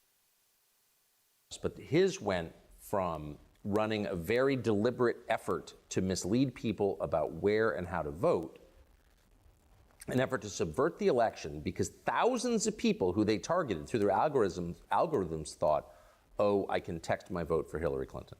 Now, just again to restate, you had no, quote, algorithms. No. Hillary Clinton has no idea what an algorithm is, needless to say. Yeah. So you were She's from that solo generation that barely operator, knows how to one turn on guy a computer, probably. on your laptop. But the claim is that you somehow stole people's right to vote. Is there any evidence that that's true? No. And the government said that they didn't have to show any evidence of that at trial. What? They said the fact that there was a conspiracy was enough. They went They around consider and this a interviewed conspiracy. people because they would have loved to put someone on the stand who didn't vote because they thought they could text their And vote. they had no couldn't find a single evidence that person. this was actually They messing couldn't with even find Hillary people Clinton's that they presidential went and looked run. up people that texted the meme, the number, supposedly, 4 years Yeah. ago, and they couldn't even remember doing it, or they thought it was silly and they wanted to see what would happen. They actually interviewed people? How did they know who these people were? They subpoenaed their phone numbers. Wow. Not really. Yes. And their voting records. You're kidding. What did this effort cost? I have no idea. But millions of dollars. It had to have cost that much. And So let alone the the government privacy couldn't concerns. find a single person whose vote was, as Hillary Clinton said, subverted by your tweet. No, and they looked very hard. How is it a conspiracy? So there were some group chats where people were creating these memes. Yes. And I was a member of some of them. Some of them I wasn't even a member of. And they said that because these people are in this group chat talking about creating memes, that you're a part of the conspiracy. Even though I wasn't talking in these group chats, really participating in them at all, I wasn't paying any attention to them. So Did your they go trial, after any of the and other people We in those still group live in a chats? country where trials are mostly public. I'm sure that will change, and it will be a pure military tribunal, Star Chamber, drumhead proceeding. But at this point, like your trial took place in public, and we can get the transcript and all that. So the media knew that there was no actual crime here. I may go Did look at that anybody transcript. I'm kind of from the curious Associated what happened. Press or NBC News or the Washington Post, the New York Times, re-examine this case or take a close look at the case and say, wait a second, the guy didn't do anything?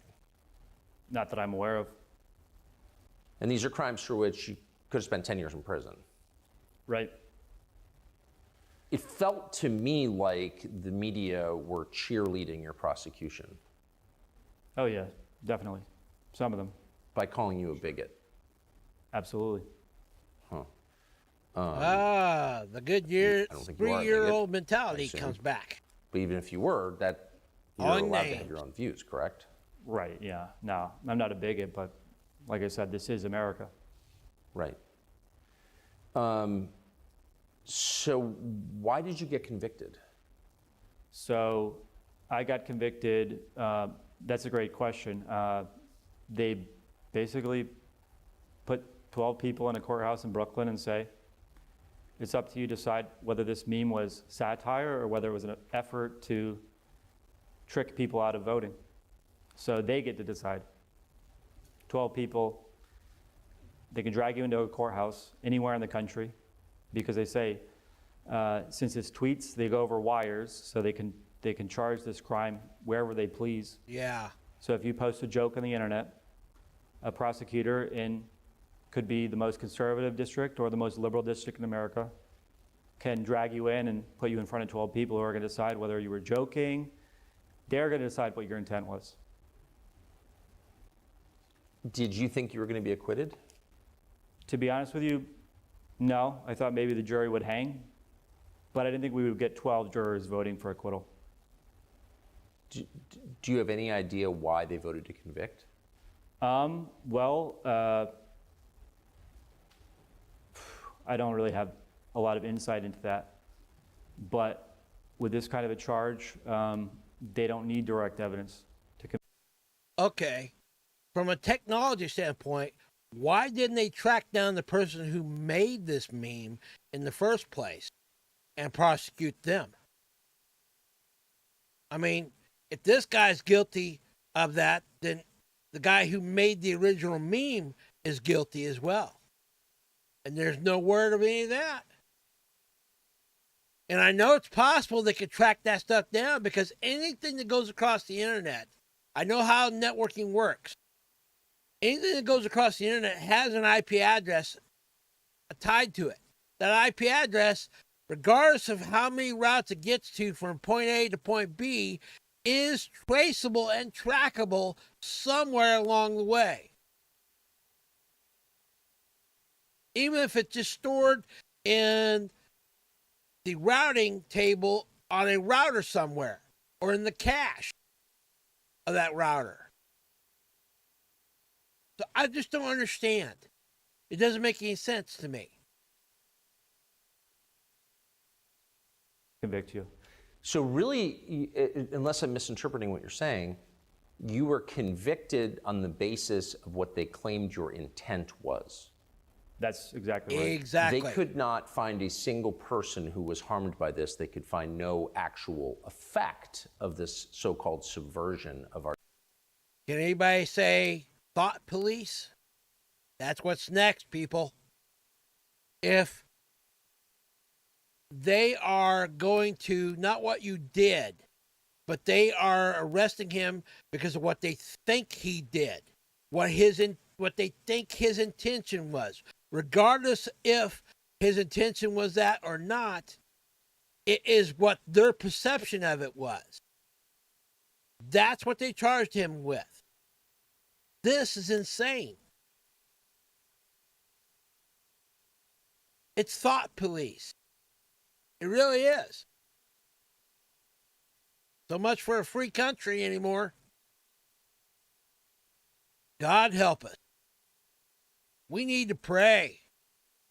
This crazy, scary world that we're living in is just going downhill fast. It is scary stuff, Tracy. It really is. That's why I wanted to show this. I'm not a political type person. I don't really like talking about politics a whole lot. It's not my favorite subject. But I'm also not stupid enough to know that just like geek culture, politics is also another avenue, along with religion and things that drives a society. And no bones about it. Our government, our current regime in our government has an agenda. They do. Just like, pretty much anybody has an agenda. They have an idea what they want to do. Be it getting up and, going to work and about 3 o'clock in the afternoon deciding what they want to have for dinner. That may not seem like an agenda, but it is one. It's a plan. I'm going to have mac and cheese tonight. That type of thing. I mean, that may seem silly, but it's simply just a thought out plan of what they want to do. And in this case, they're looking at this as this could forward to some type of agenda they're trying to push. The government is. They're trying to, I see the bigger picture here, that they're trying to, just like with the digital equity, they're trying to corral society in America, make us think the way they want us to think, and police those that don't think the way they do. Our democracy. You didn't actually subvert our democracy. There's no evidence that you did. No. But they claimed that you wanted to. They claimed that I wanted to and that I agreed to enter into a conspiracy with other people. Were those people charged? One of them was. Oh, He they did cooperated. get somebody. Cooperated? Cooperated? What? In what way? He testified at trial that we had a silent agreement. To You're subvert kidding. democracy? That's right. Did you? Well, I don't know how you can have a silent agreement with someone 1,000 miles away over the internet.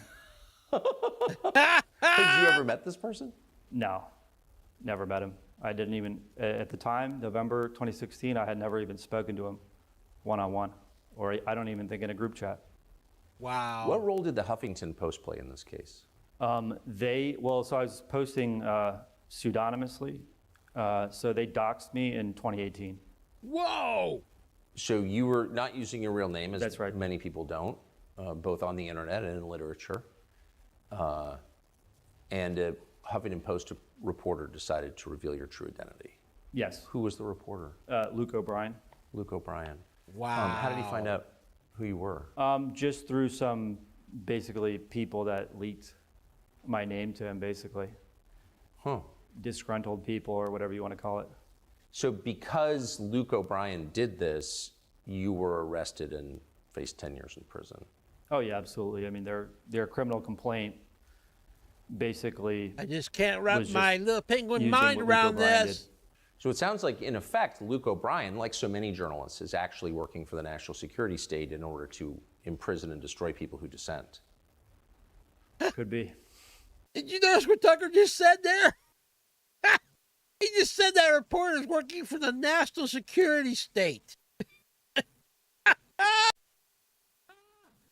Oh my goodness, Tucker is on point, baby. That's why I like Tucker. I don't always agree with everything he says, but I'm telling you right now, Tucker does play it straight from the vest. He doesn't hold back on what he's thinking. Oh, man. Does it sound that way a little bit? I have my suspicions, I guess. Boy, you are from Vermont. I'm tempted to ask you, how do you get there from here?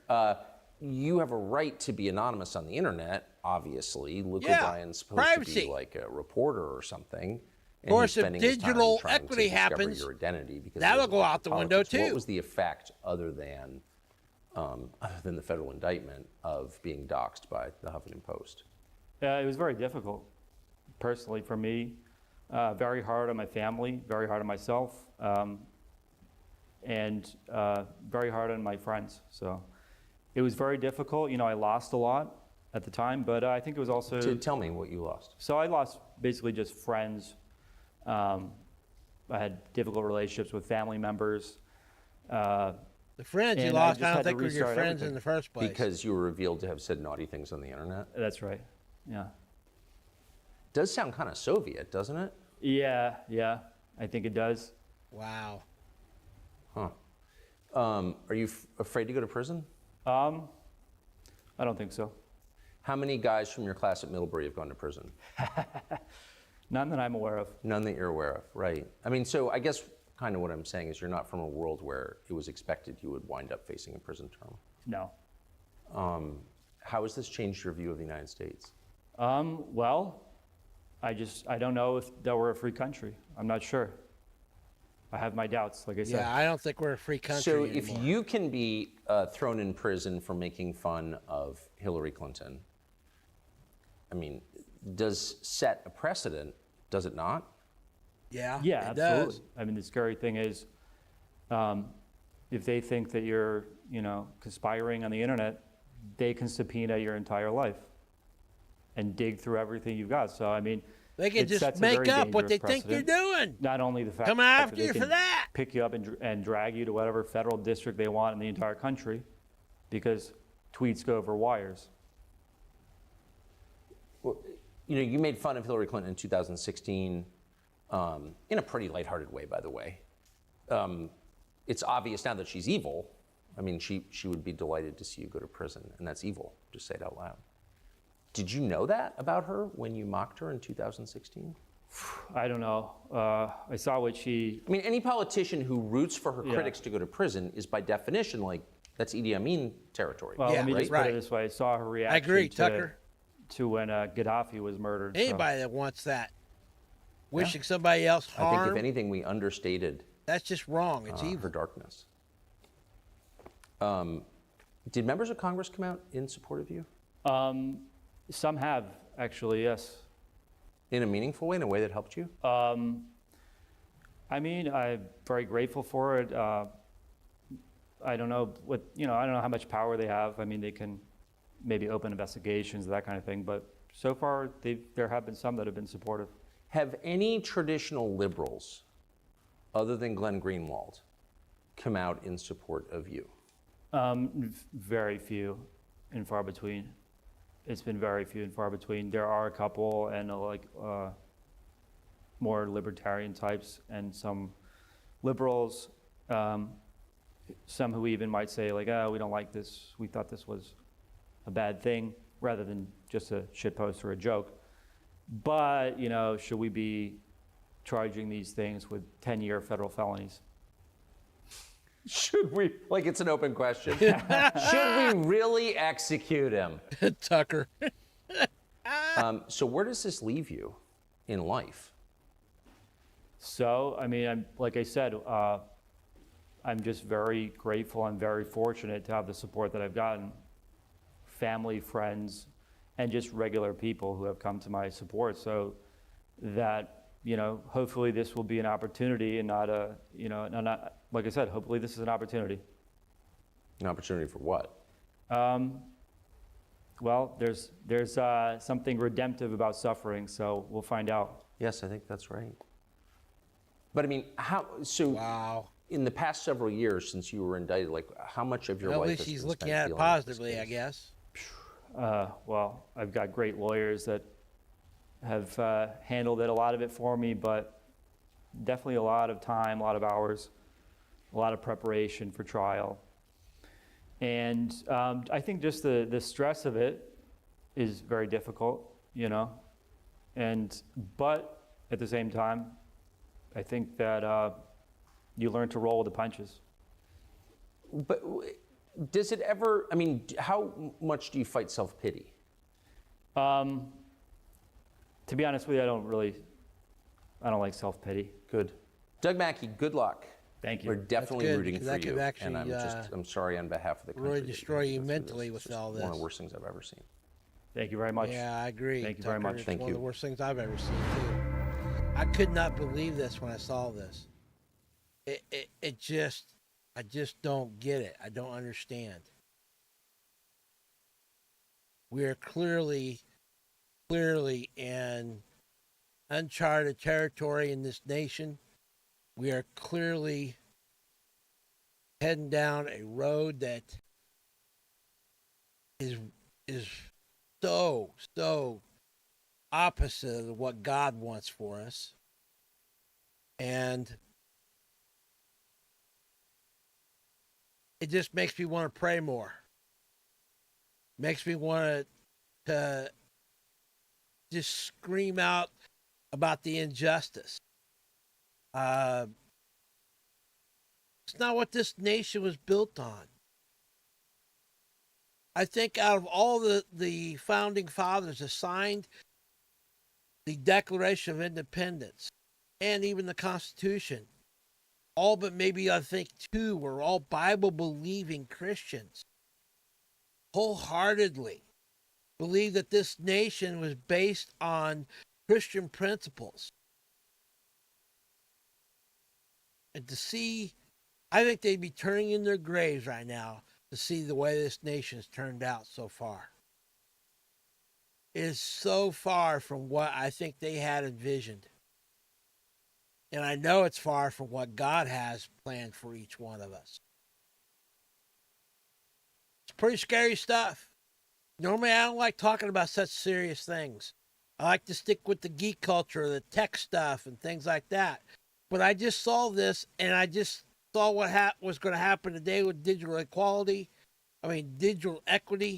and with this meme thing on Tucker that's happening to Doug Mackey. I just can't. I felt like I couldn't stay quiet about it.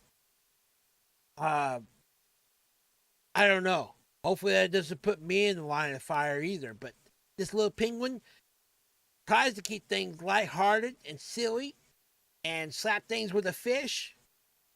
But I also know who I live for. I live for Jesus Christ. I live for God.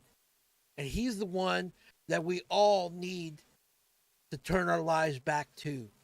I honestly believe if this nation would turn away from what we're doing and go to what they should and how they should live,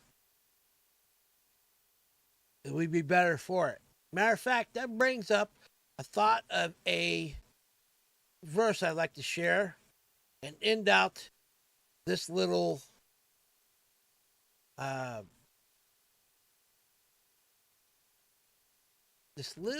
Penguin Thoughts show.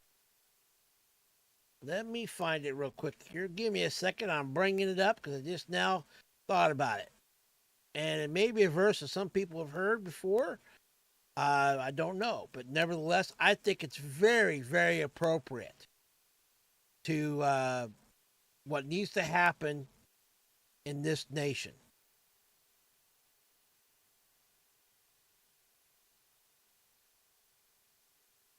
Right here in verse 14.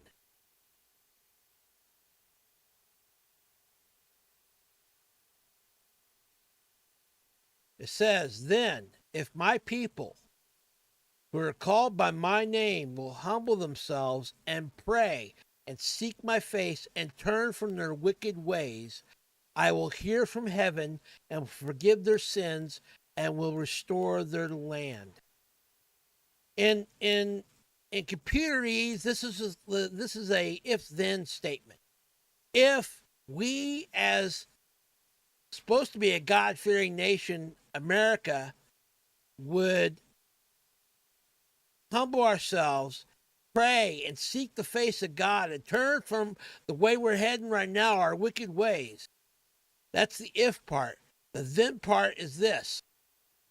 They will hear from heaven and we will forgive their sins and restore their land. That's what God will do. Our part is we need to turn from what we're doing. We need to pray. We need to seek God and change the direction we're going. And God's part is that he will tell us how we need to go. He will forgive our sins, and he will restore this nation to the way it was, the way it's been, the way the founding fathers wanted in this nation. Anyway, that's my thought for the day. Those are all my penguin thoughts. Hopefully you enjoyed this little video or live stream, depending on what you were doing, if you're lurking. Nevertheless, I just wanted to bring this stuff out to you. And my goal here is I just want to share my little penguin thoughts. Sometimes silly, sometimes crazy, sometimes about Marvel, DC, mainly about geek culture, but also and even games as well. But I felt this was important as well, such a serious topic. But from a tech standpoint, it scares me because I know what the technology can and can't do. And it could do quite a lot in this day and age. And to give that type of power to our government scares me. It should scare all of us. It should bring us to our knees. Anyway, I'm going to wrap it up and leave this with you. And I hope that you found this educational. And if you liked it, all the links and everything, the videos and all of the people that I talked about and showed here on this Penguin Thoughts is all down in the description of this video. And please feel free to check them out, Nerdrotic and Star Wars Theory and Tucker and all of them, and give them a shout out. And those are the ones I watch. That's why I kind of brought them in. I like watching their content. And if you liked what I said here about some of the stuff that they showed and I was commenting on, then I encourage you also, if you would, to subscribe and like my video as well. It really helps me with the crazy old algorithm that YouTube wants to push. Anyway, this is your crazy little geeky penguin named What About Bob? And I'm out the window because the door has been replaced with a giant toothpick that's probably burning down on that top of the hill I was screaming that the forest was on fire about. Anyway, I'll catch you later, peeps. Catch you in the next one. Next week, same time, same Bat Penguin time, same Bat Penguin channel.